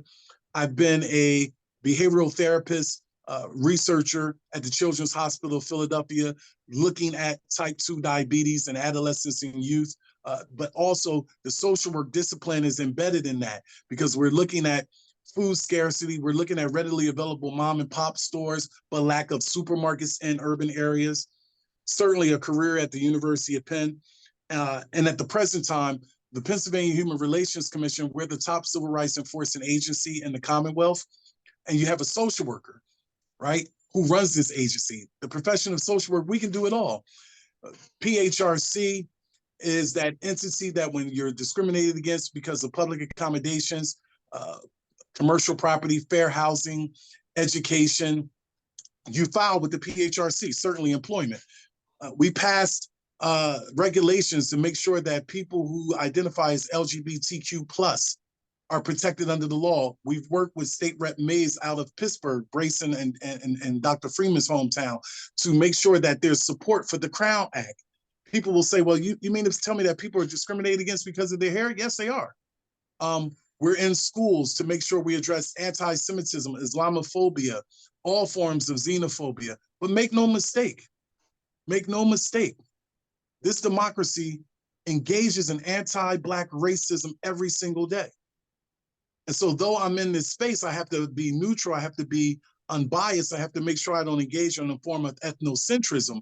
But there's a lot of challenges in the state of Pennsylvania. It ranks number 8 in the country among hate groups assembling. I meet with neo-Nazis, I meet with white supremacists, and they're not always in a historical tradition of a white sheet, a white robe. Charlottesville showed us that. When they were saying Jews will not replace us, they didn't have a historical hood on. They were our doctors, our lawyers, our pediatricians, our Sunday school teachers. Some may have in fact been social workers. Nevertheless, for me, the creation of the Black Men at Penn School of Social Work Incorporated, we're still active, we're still recruiting, but we're recruiting males of color now, and not solely to just the University of Penn School of Social Policy and Practice, but to Rutgers and multiple others. Social work has also provided a platform for me to teach. May she rest in power and peace. Mitt Joyner recruited me from the School of Social Policy and Practice, where I was an adjunct professor, and had given me 3 courses at Westchester through the Frederick Douglass Institute. So I had taught at Westchester for 12 years, back in the classroom at Westchester just last semester. So there's a lot of things that we can certainly do as social workers. We're in multiple spaces, we're needed in multiple spaces. The fight for me as a social worker is to make sure that I continue to attempt to dismantle systemic and structural racism. Once again, Derek Bell argues that racism is permanent, but my mentor, Cornel West, is always talking about how our democracy matters. So this most recent appointment by President Biden has allowed me an opportunity to really put in place with 19 other commissioners a educational equity blueprint for us to move forward in our democracy. And please be mindful that Black people exist in the future. I'm gonna say that again. Black people, we exist in the future. And so we're working on a lot of educational equity things in the state of Pennsylvania. We'll make sure we send it down to Dr. Freeman and the department. We just culminated a report called Enough, Senator Art Haywood and myself, looking at the 14 schools that make up the state system, where Black students have reported that there was not just microaggressions, but there was hatred. And we went to those schools and we facilitated groups from a social work perspective, social justice milieu. And so, barring from theory, all the things that we know that make us up as social workers has been instrumental in running the Pennsylvania Human Relations Commission, negotiating those skill sets to make sure that grievances are reduced, making sure that we bring in the Anti-Defamation League and others to do anti-racism training so that we can deal with our isms. Social work is replete with people who are bigots. Social work is replete with people who have forms of isms. Let's make no mistake about it. And so at the Pennsylvania Human Relations Commission, we're always mindful of that too. So for me, it's been a wonderful journey at this stage of my life at 52, seeing a vanguard of young people that's on this beloved community virtual space, coming up behind individuals that I come on their shoulders. And then there's Dr. Freeman, Bracelo, and multiple others that you will come on our shoulders. And the goal is for you to pay it forward, to pay it back with others. As I come to a close, I do want to situate one thing that I think is very powerful for me. Martin Luther King said, we must accept finite disappointment, but never lose infinite hope. And hope is not a touchy-feely, tiptoe through the tulips, we shall overcome, kumbaya. Hope is that thing that we can see. Hope is that thing that we can utilize and hold on to in these dark moments, right? Because we're in dark moments, believe it or not. We're in a recession. If you're reading The Economist, if you're reading the London Financial Times, King talks about the triple evils of poverty, militarism, and racism. We're in that space again. There is a war machine. We see division, we see council culture. But once again, from a political standpoint, and also from a pragmatic standpoint, social work has the opportunity to speak back to the scars and the suffering of the society. So in concluding, I'm driven to share with you something that I read every single day. It's Isaiah chapter 6, verses 8. Then I heard the voice of the Lord saying, whom shall I send, and who will go for us? And I said, here I am, send me. Young males of color in this space, allow yourselves to use your very life as a vehicle to alleviate the suffering of others. Some of us will just do social work, and that's fine. Some of us will do social work that intersects with social change and social justice and political social work. And I fundamentally believe that, once again, an abiding faith in this space of Black male social workers and Black female social workers can transcend this democracy, for the African-American experience has always given America its soul. Though we are a blues people, people imitate us. They want to put on blackface. They want to borrow from our culture, but they certainly don't want our blues. Dr. J, Dr. Freeman, chair of the department, thank you for what you're doing at Johnson C. Smith University for the next vanguard of social change agents, social workers who are going to make not only us proud, but make their communities proud. And I'm looking forward to the discussion. And those of you who I don't know, my email address is classiter@pa.gov. I look forward to working with the department more intimately and working with everyone, both in my capacity at the Pennsylvania Human Relations Commission, my capacity with the presidential appointment, but fundamentally just as a servant leader that's trying to use my very life at a time like this in the same way that Mother Teresa said there's joy in transcending self to serve others. Thank you. Thank you, thank you, thank you, brother. Appreciate you more than you know. I don't even know how to sum up as the facilitator what the young man said, but he said move to action. He said understand your network, understand the history of this work so that you can understand how you make a better community. So I just want to open this space to the young brothers and the other elders and professionals in the room for questions and conversation. And so I didn't get anything in the chat, but I know we got some burning questions that the young people want to have. So just come off mute and make your voice heard. I see Brian raised his hand. Come on, Brian. How you doing? I was listening to as I've been listening, I've been in the industry for about 10 years. I'm a PhD student here at Howard in social work. And it's wild because my older brother always say, you should run for something, you should run for office and get into politics. But like I love social work, but I guess my question is like, how do you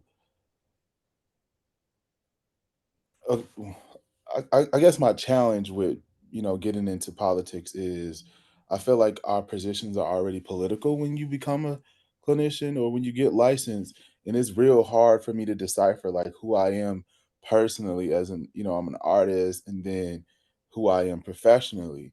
And running for office is just like people already in my business, like, and then people really in my business. So that's the only thing that I've always told my brother, like, I'm real, I guess the most academic term I could say is radical.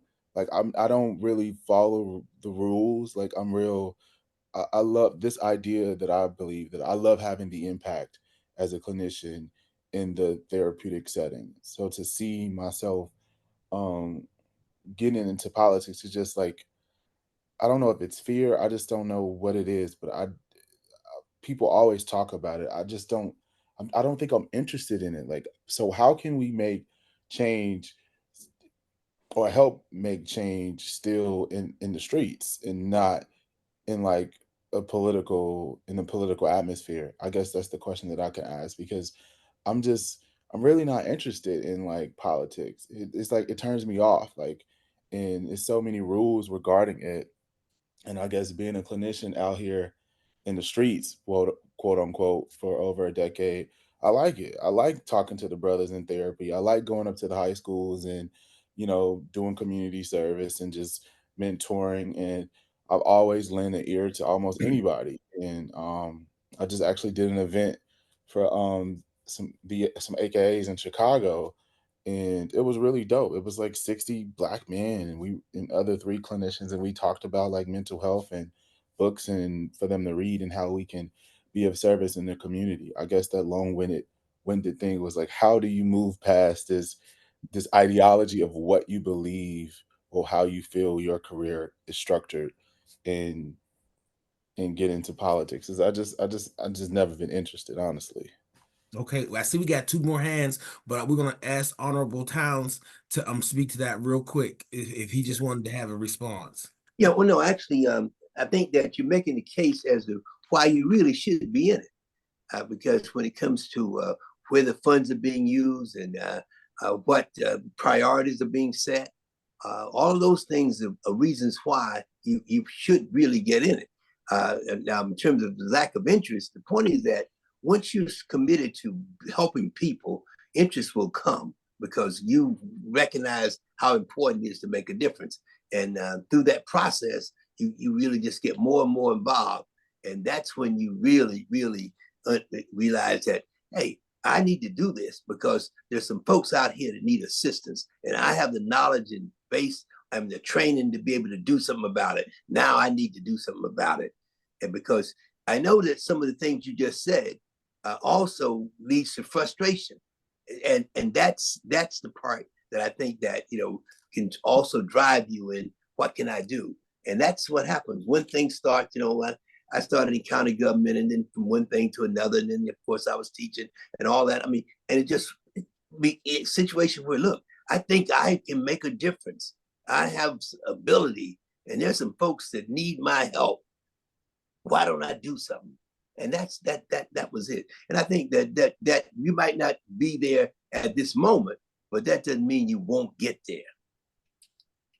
You know what? I see the hands popping, but I also want to defer to our National Association of Social Worker president. I've actually had a chance to watch his transition from clinician to politics, and he was just excited. So I wanted to see if he had anything to add in this space. If not, we good. So I wouldn't say that I transitioned to politics, but social work is very political. And in the seat that I am in, I am on Capitol Hill quite a bit, right? And so, Brian, specifically speaking to you, there were a lot of things that I had to realize just in terms of politics being in Congress and how do you navigate the different spaces where you show up and how you show up. And it is definitely one of those things that you have to transition and figure out, where to play. And this really kind of resonated with me. One morning I had a meeting with a congressperson. I found myself sitting in one of the major breakfast spots or places where Republicans eat. There was literally a picture of Trump on the wall. And I was like, oh, wow. I was like, I'm really in a different space right now. And so really thinking about what we wanted to get accomplished in terms of the Improving Access to Mental Health Care Act, right? You really had to navigate that space. And, this was one of the more moderate Republicans that I was talking to. But in the same sense, really understanding who you are. And as you start to run for office and really think about that, I do think who you are as a person and showing up authentically will definitely help your campaign, right? You want to be your whole self when you run for Congress so that people understand the many facets to you. And as you talk about and represent the people, that will show up and people will appreciate it. Mm-hmm. Okay, thank you, sir. Baba J, I see you. Hotep fam, I see your hand. Did you want to offer something in this space? to thank all of the keynote speakers and all of the contributors to the forum tonight. I just want to recognize you and say thank you for who you are and what you do. I would like to add to the conversation quote by his name is Neely Fuller Johnson Jr. And he says that if you don't understand racism, everything else will confuse you. If you don't understand racism, everything else will confuse you. And that's tied to the National Association of Black Social Workers, in that we say in America today, no Black person except the selfish or irrational can claim neutrality in the quest for Black liberation, nor fail to consider the implications of the events taking place in our society. That was written in 1968. If we are not understanding our work in the context of liberation, the only thing that we can do is create reform. If we're not choosing to be revolutionary, to be anti-colonial, and to create those structures that was destroyed because of Brown versus the board and 54, if we're not willing to understand our work has to be creating those institutions that were stolen from us, then we're deceiving ourselves. So it's not a dream that we're talking about. When King went to Washington, King said, you know, I'm here to collect a check. Reparations. How often are we bringing reparations in our work? And if we're not, we're just we're thinking that we can solve macro problems with micro solutions. It will never work. It will never work. So my want to thank all the speakers that spoke this evening, but I also want to say to you, young social workers, Frantz Fanon said, every generation out of its own relative obscurity must discover its own mission, either to fulfill or to portray. What is your mission? Your generation, what is it that you have to do? I'm 71 years old, so my generation, I'm moving in as a young elder. So I have to understand in this stage of life that I'm in, what should I be doing? So our reconstruction is creating councils of elders. Our reconstruction is getting young men to be the mentees of those elders, and those middle-aged brothers need to have mentees underneath them. We have to reconnect ourselves to the intergeneration of who we are as Black men. And as we continue to fail to do that, we'll continue to see the weaknesses that absence, in fact, will produce. So, Thank you so what much. is your mission? Amen. Thank you. Thank you. Thank you. It's a good charge. You know what I'm saying? What will you do? You know what I'm saying? What do you want to be left as your legacy? Reggie, I'm interested, bro. What you got to add to this conversation? Yeah, so with the first guy that spoke about like his frustration with pretty much not wanting to get into politics, I kind of have that same issue because our community has been, committed to the Democratic Party for a long time, ever since the 60s, pretty much, and with the passing of the Civil Rights Bill. And sometimes I feel like as a community, we don't, hold the party that we've been committed to feet to the fire. I feel like sometimes they are running off of things that they've done in the past, and they are not necessarily focused on, current situations. And I feel like, me as an African American, I do understand the plight of others who are being discriminated against. But I feel like sometimes with politics, we have to kind of avoid trying to fight for our community in order to get just small things. And we're the community that need the most things because we're the community that continues to be discriminated against. Whether that's mass incarceration, police brutality, whether that's low education rates for African American men, whether that's trauma that all of us have to deal with every time we look on the news and see another African American man being gunned down um, without um, without being armed. And we still have to continue to be fathers. We still have to continue to be leaders. We still have to continue to be educators. We have to carry that trauma with us every day, and it's very it weighs on you and your mental a lot. And you know, it's like we continuing to vote, but it's like such a small change. And it's like, how can we hold these politicians' feet to the fire to earn our vote instead of us just giving them our vote? Because at the end of the day, I want to see real change for my community. I don't want to continue to tell people to go vote a certain way, but knowing soon as we get these people in this chair, things that we ask for, it's not going to come to fruition.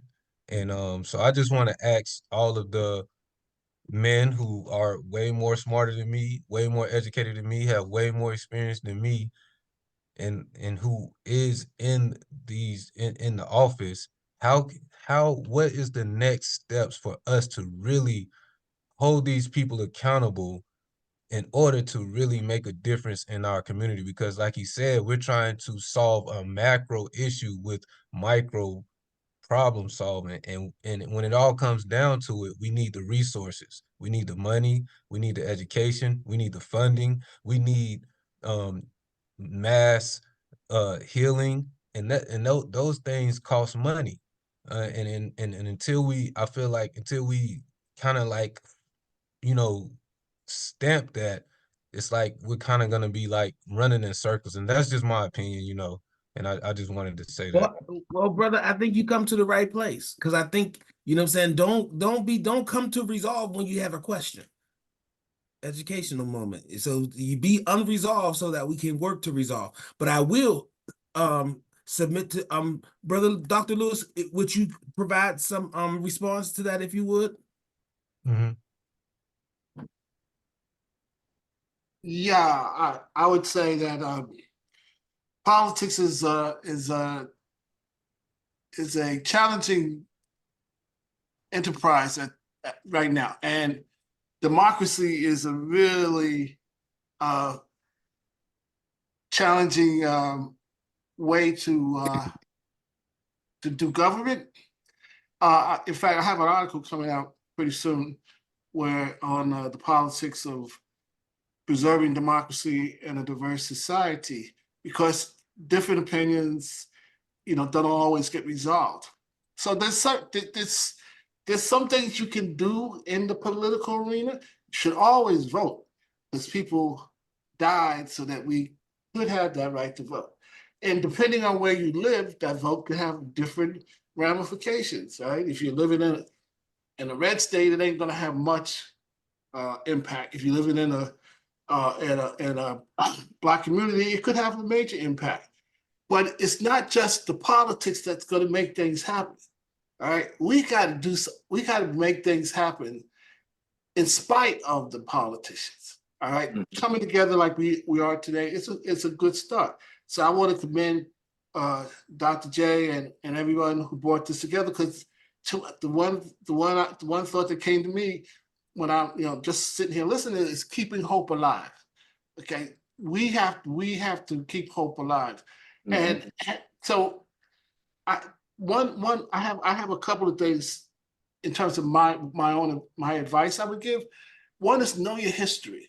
Okay, you got to know your history. And I was always a math and science cat. I didn't really pay attention to history a whole lot.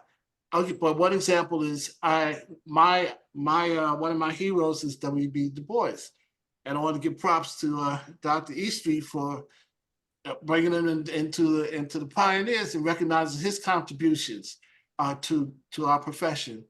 But I had read both of his autobiographies, you know, so I thought I knew W.B. Du Bois, but it wasn't until I read Black Reconstruction in America that I really appreciated Dr. Du Bois. Yeah, so this Black History Month, I came across another prize by a sister named Bettina Love, who's written a book called Punished for Dreaming. Punished for Dreaming. I mean, it just blew me away how she just totally dismantled or totally revealed what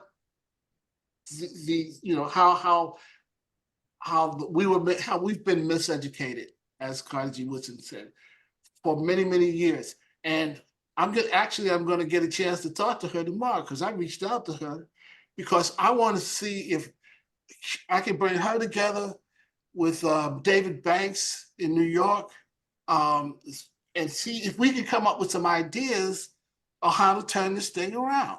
And it may not come through Washington, D.C. All right, it may come through us putting our minds together and making some things happen. And I was at Howard yesterday. I was at Howard. I was at Howard Wednesday, and I was at Howard today, talking to students about what our student advocacy day. And I showed them a picture of Mr. Towns and Shirley Chisholm, and only a couple of people in that audience knew who Shirley Chisholm was. So what I'm saying is, we have to know our history. We have to lift up our ass. Like I owe my career as a social worker to Dr. Morris F.S. Cheff. And so whenever I get a chance, I give him props, because I would not have been a social worker had it not been for him. And finally, on a lighter note, I heard Mr. Towns' story before. I heard a lot of Mr. Towns' stories, and Mr. Towns is a great storyteller.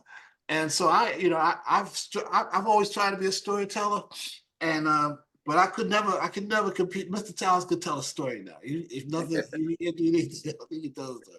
And so we actually, the theme of our event this year is lifting every voice, the power of storytelling and social work, where we're going to kind of look at how we can be great storytellers. So I'm going to give you a story.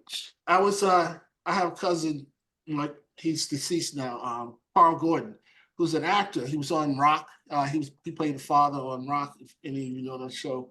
But anyway, I was with him, hanging out with him in LA one day, and we walked down the street, and so all the kids saw him. Oh, Rock! Oh, that's Pop! That's Pop! That's Pop! And so everybody wanted his autograph, and so he stopped and gave them autographs. And when he finished, they turned around and looked at me and said, "Are you somebody?" All right. So we are somebody. You are somebody. All you brothers in here are somebody. I don't care who the old ones, the young ones. All right. But it's up to you to realize your potential. All right. And I must tell you, I know Dr. Freeman gonna get mad at me at some point, but y'all knock on his door, all right? You might want to send him an email. We're in a new age. Don't knock on his door. Don't do it. You want to reach me, send me an email. Lafayette, Brother Brown, thank you for your patience. Now let's try to keep it 2 to 3. We had a strong stop at 8, but we're gonna push it to around 8:10, 8:15. But Brother Freeman got Zoom fatigue from 8:45 this morning to now. So I'm just gonna be honest about my limitations. Brother Brown. Yes. First I'd like to say it is not by coincidence that I was invited to join the Black Male Social Workers group on Facebook. And I just happened to get a message tonight when a client didn't show up for an appointment, so I decided to drop in. I will say with a whole sincerity, being here in Louisville, Kentucky, this is my master's degree from University of Louisville, my MSSW, and I'm currently in the doctoral program for the DSW. In my journey, in my bachelorette, I was one of 3 masters. I was one of 1. In my doctor program, I'm one of 1. There have not been any Black male role models here in Kentucky that I have been able to look to.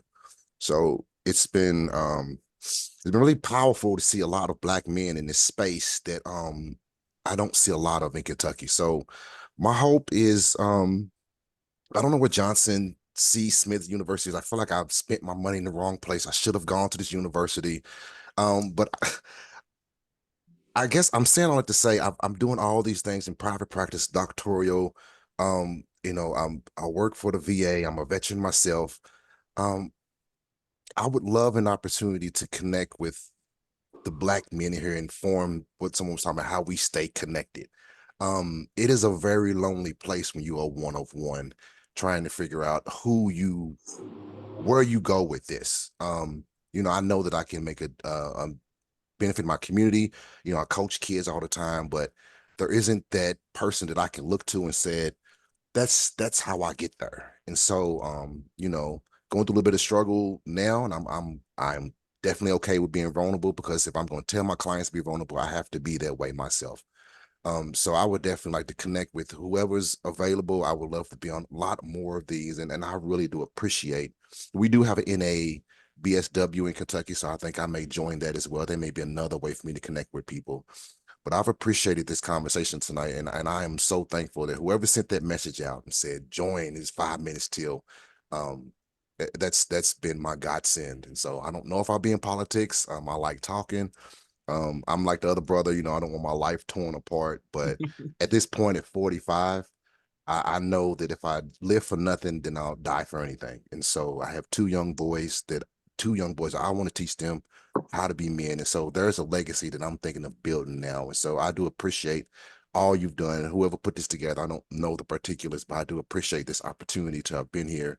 And I hope that I can connect with some people outside of this so that I can find my mentor that's going to help me get to that DSW and beyond, whatever that looks like. Chad, I see you come off mute. Hey, Dr. Freeman, if I can just briefly, really quick, I think mentorship matters. So just some advice for you young brothers, when you say you don't want your life under a microscope, your life is under a microscope if you're on social media. And so I think that Congressman Towns can tell you how you navigate, you know, in those spaces with a moral compass and a moral imperative. But I don't think we lean in from a deficit model of like, I just don't want people are in your business, right? People in your family, you tell them some of your darkest secrets, they gonna tell it to somebody else in the family. I think the important thing though is that it's both and. We need a vanguard of us who are in the space for politics, running for office, but the macro, the meso, and the micro, it all intersects. We can't do this work without doing policy, which is part of politics. And so negotiating, persuasion, all of those skills are hand in hand with regards to our social justice toolkit. Thank you. Be mindful, we have less than 10 minutes. So Sebastian, you get a minute, and then we have another hand. It says iPhone. I can't know your name, but you know you're next. So I give you Sebastian, brother. See. Yeah, I just want to thank Dr. J, and Dr. Gray, and all the social work Department of Social Work at Johnson C. Smith, and my fellow students. But I got a question. As someone who's I had worked on the Hill before, and I work in the community. But I was just listening to Congressman Townsend earlier. He was suggested that, you know, we stay in contact, you know what I'm saying? And I think that's the start. You know, as leaders, we got to start somewhere. But the start is communicating. And I think that we should, you know, it's like 49 people on this chat right now. And I think before the night's out, we should at least get in a group of 3, 4, 5 and exchange information so we can stay networking, and not just yearly, but we need to stay networking. And when we do meet yearly, we can stay, you know, we can exchange what stories, you know, tell how good we and what we don't learn from each other. Because once we learn from the elders and all this, I'm a freshman at Johnson C. Smith. And once we learn from y'all alumni and the elders, we gonna get the understanding of what everybody have been asking. How do we do this? How do we do that? But we know we got to fight. But before you can fight, you got to learn, like the elder said, you got to learn, you got to understand, and you got to know your history. So before you can do any kind of fight, you got to know what you do, and you got to understand what you do, and you got to know what your purpose is to do it. So that's why I say, my suggestion is that we exchange information and stay contacted and stay with one another. And thank y'all again for this opportunity, man, because it's a blessing. Brother Sebastian, we won't have time to break up into groups, but the wisdom of the men on the chat, those who was responding to Brother Brown, I hope you got a chance to see all the emails that's in the chat for connection and support. They're not just for Brother Brown, they're for anybody who wants to latch hold and reach out because we are committed, and that's why this has become a yearly thing. I have two last hands, iPhone and Brother Nathan, and then we got two more things to do before we close out.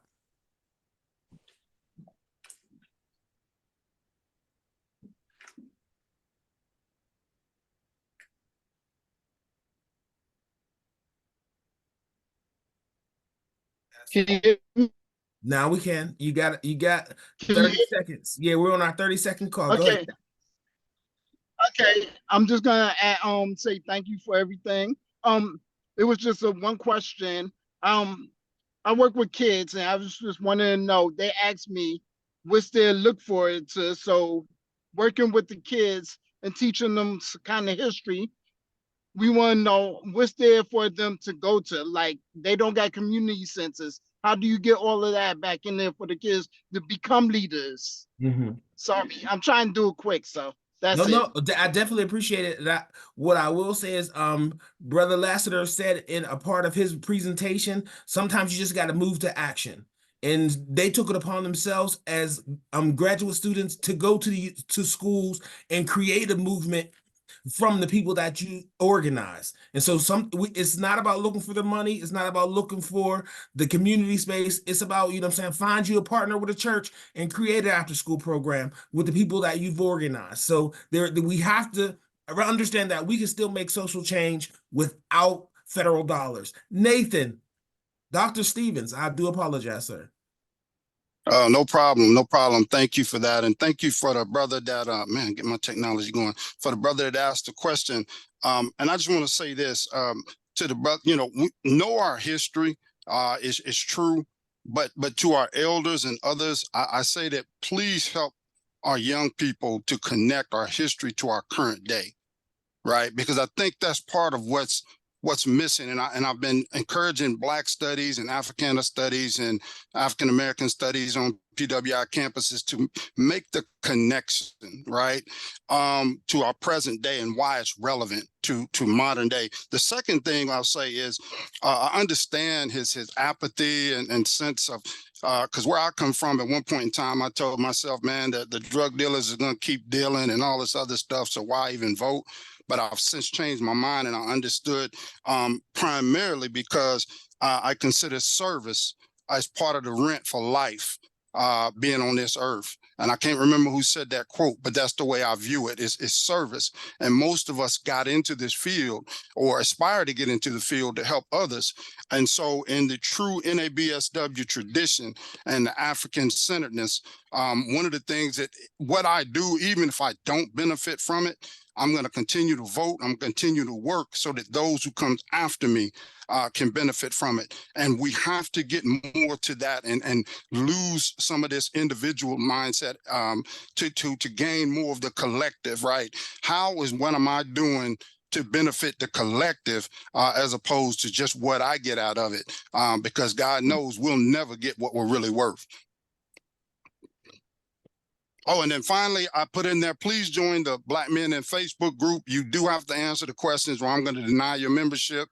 But that's just a participation agreement that you're not going to get on there and do too much, right? But if you get on there, we can do some more of these just randomly. So Facebook, Black Men in Social Work on Facebook, Twitter, Instagram, all that. And again, thank you, Bob and Anjay, for all your wisdom and the things. And I am going to reach out to you. I know I owe you. All right, thank you. I'm actually going to do one thing so that we can get to the two hands that are still left up. I've just gotten instruction to do the two now. So we're going to go with Dr. McLean and then Elder Anjay, you know what I'm saying? And then we're going to turn it over because we want to hear about the Capitol Hill Day And so before we leave, we want to make sure that we get the information out that will help people move to action. And I'm going to toss it to Dr. J because she will do the closing. And I just want to say ashe, ashe, ashe. But Brother Freeman is fried for today. And so I've enjoyed myself again this year. And then I'm going to turn it over to Dr. McLean, and Dr. Judy will take it from there. Thank you. At the intersection of Black History Month and Social Work Month, it's so appropriate that we're having this discussion. And I think it was mentioned earlier that I'm retired now, and so I've had time to go to museums and do some traveling. I went to the Whaling Museum in New Bedford, Massachusetts last week, and learned of a person by the name of John Chafee, who was a African-American male, Black man who was a captain of industry in whaling. And during his time, he was the wealthiest Black man in the country, and he did significant amount to further Black liberation, whether that was working with the Underground Railroad and other things he did in his life. And then another name I wanted to mention was Peter Quire, Quire, who inherited some land from the Quakers in New Jersey, and he's able to take that land and build schools for African Americans. So, knowing the importance of education, Peter Quire was born in 1805, and he lived to 1899. And he spent his whole life working for Black liberation. I only share these two examples because oftentimes when the stories are told about the history of this country, we get left out of those stories, and then we hear about so-and-so is the first Black person to do this, the first Black person to do that. But we have been leaders for a long, long time. Since we've been on this continent, despite the odds, we have found ways to be leaders, and we have found ways to work for our own liberation. So I would just encourage all the young brothers, despite the obstacles, set goals, figure out what your vision is. And as Chad said, you've got a calling, listen to your Lord and tap into that calling. And there's so many examples of where we as people have been leaders and have, despite the odds.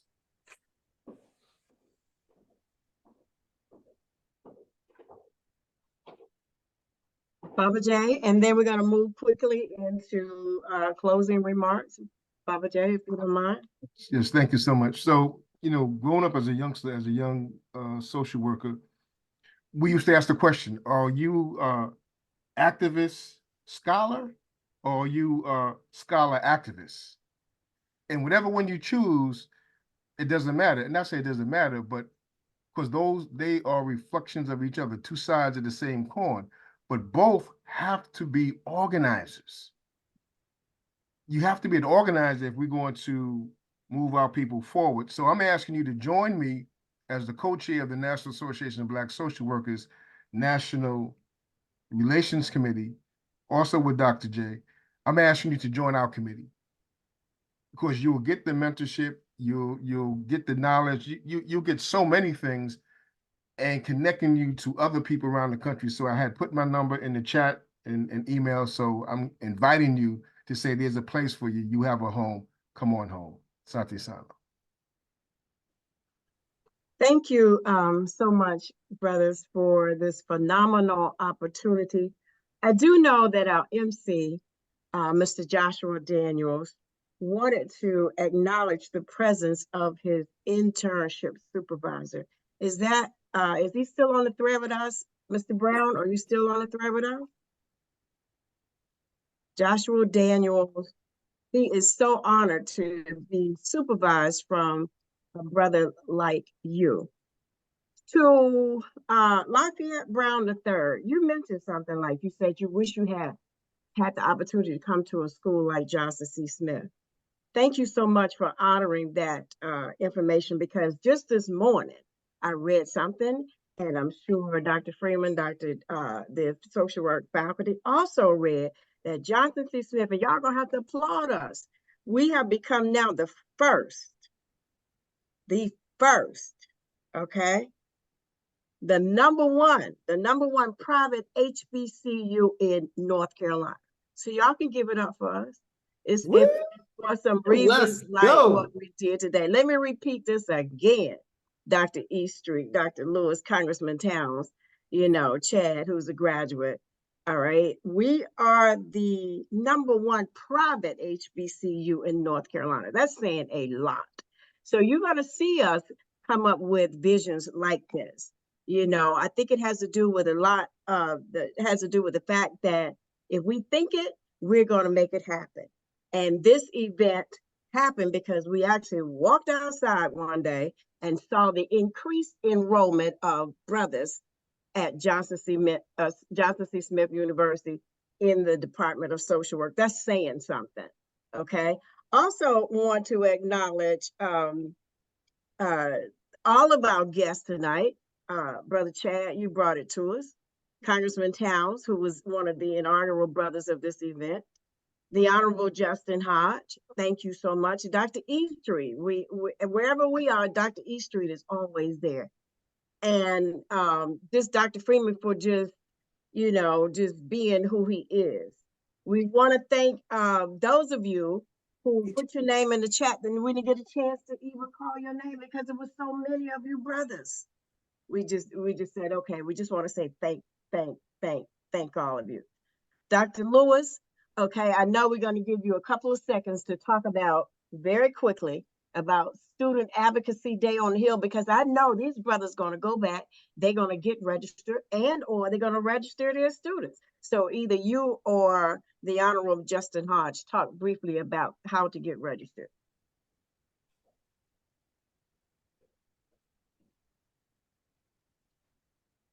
You're muted. I just refer everybody to the website, www.crispinc.org, and you can get that information.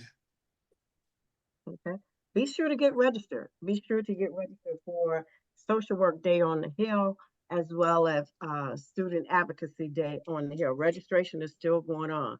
Now, legends, social work legends, you know, we did what we were supposed to do, but please put something in the chat to congratulate these young brothers from Johnson C. Smith University who put this event together. They are members of the Social Work Club, the BSW, and the MSW program. They are also in the Social Work and the Media class, but they did what they were supposed to do to bring you together. We're already, there you go, they're giving you applause, okay? We are already thinking about, my goodness, who could be the keynote speaker for 2025? That'll be our fourth year, so, you know, keep your emails open. It just may be you. So, Dr. Dizette Johnson, did you want to say something really quick before we go out?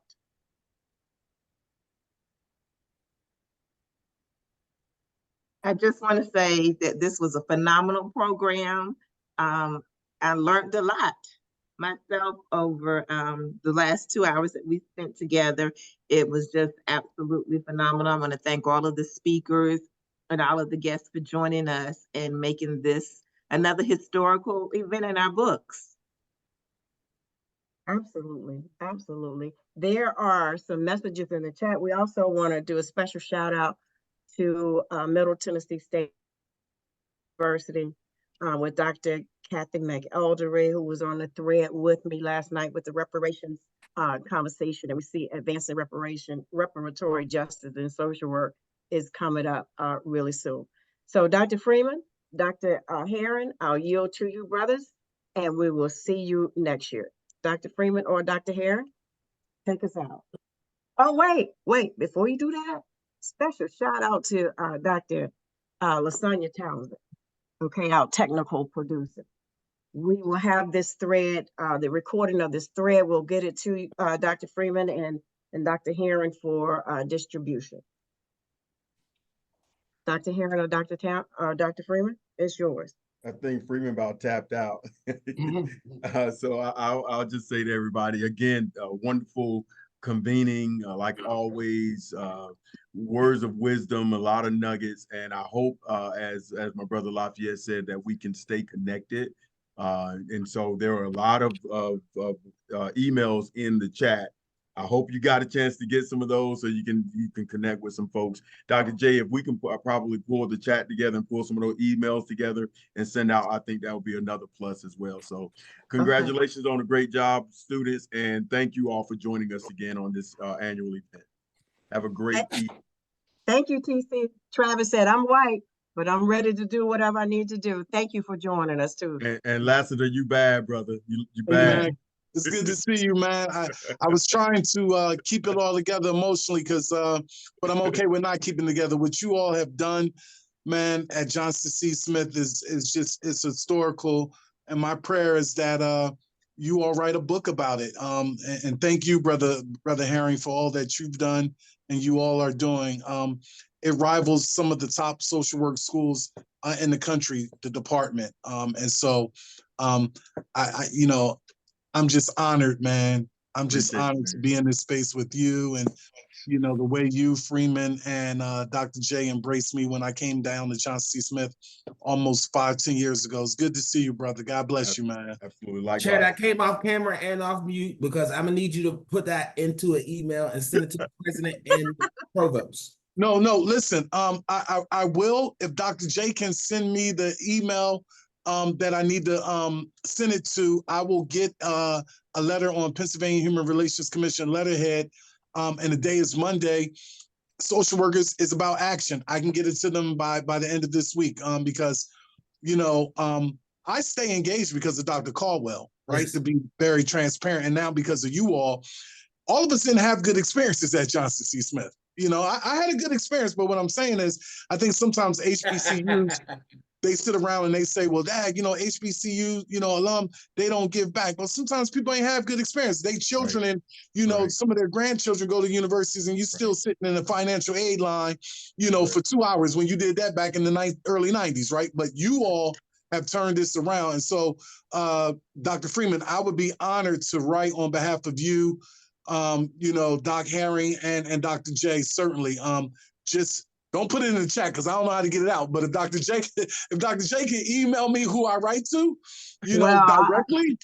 I was getting ready to tell Dr. Townsend to pick that up because you see me squirming around right here trying to figure out how to do the file. Dr. Townsend, okay, Well, or Dr. I'll make sure you have it in the morning. But while I appreciate you giving commendations to us, what I really want you to talk about is the importance of the social work programs. And intersection. Yep, I'll do the intersection of that. But I'm going to first. Hold on, I want to get one else thing out to you for advocacy purposes. We have recently moved from a school to a department. We need to talk about how important being a school is and how we've just really made a major mistake with our national recognition, because I ached to hear them correct that we are no longer a school, that they had to say the department, because that's a major. And so if you can't do that, and anybody else that's an alum from the social work area, because I got some other people doing it. I'm a Black social worker. I told them that when they hired me, you can't hire me to teach people to advocate and expect me not to do the same in my seat. Yeah.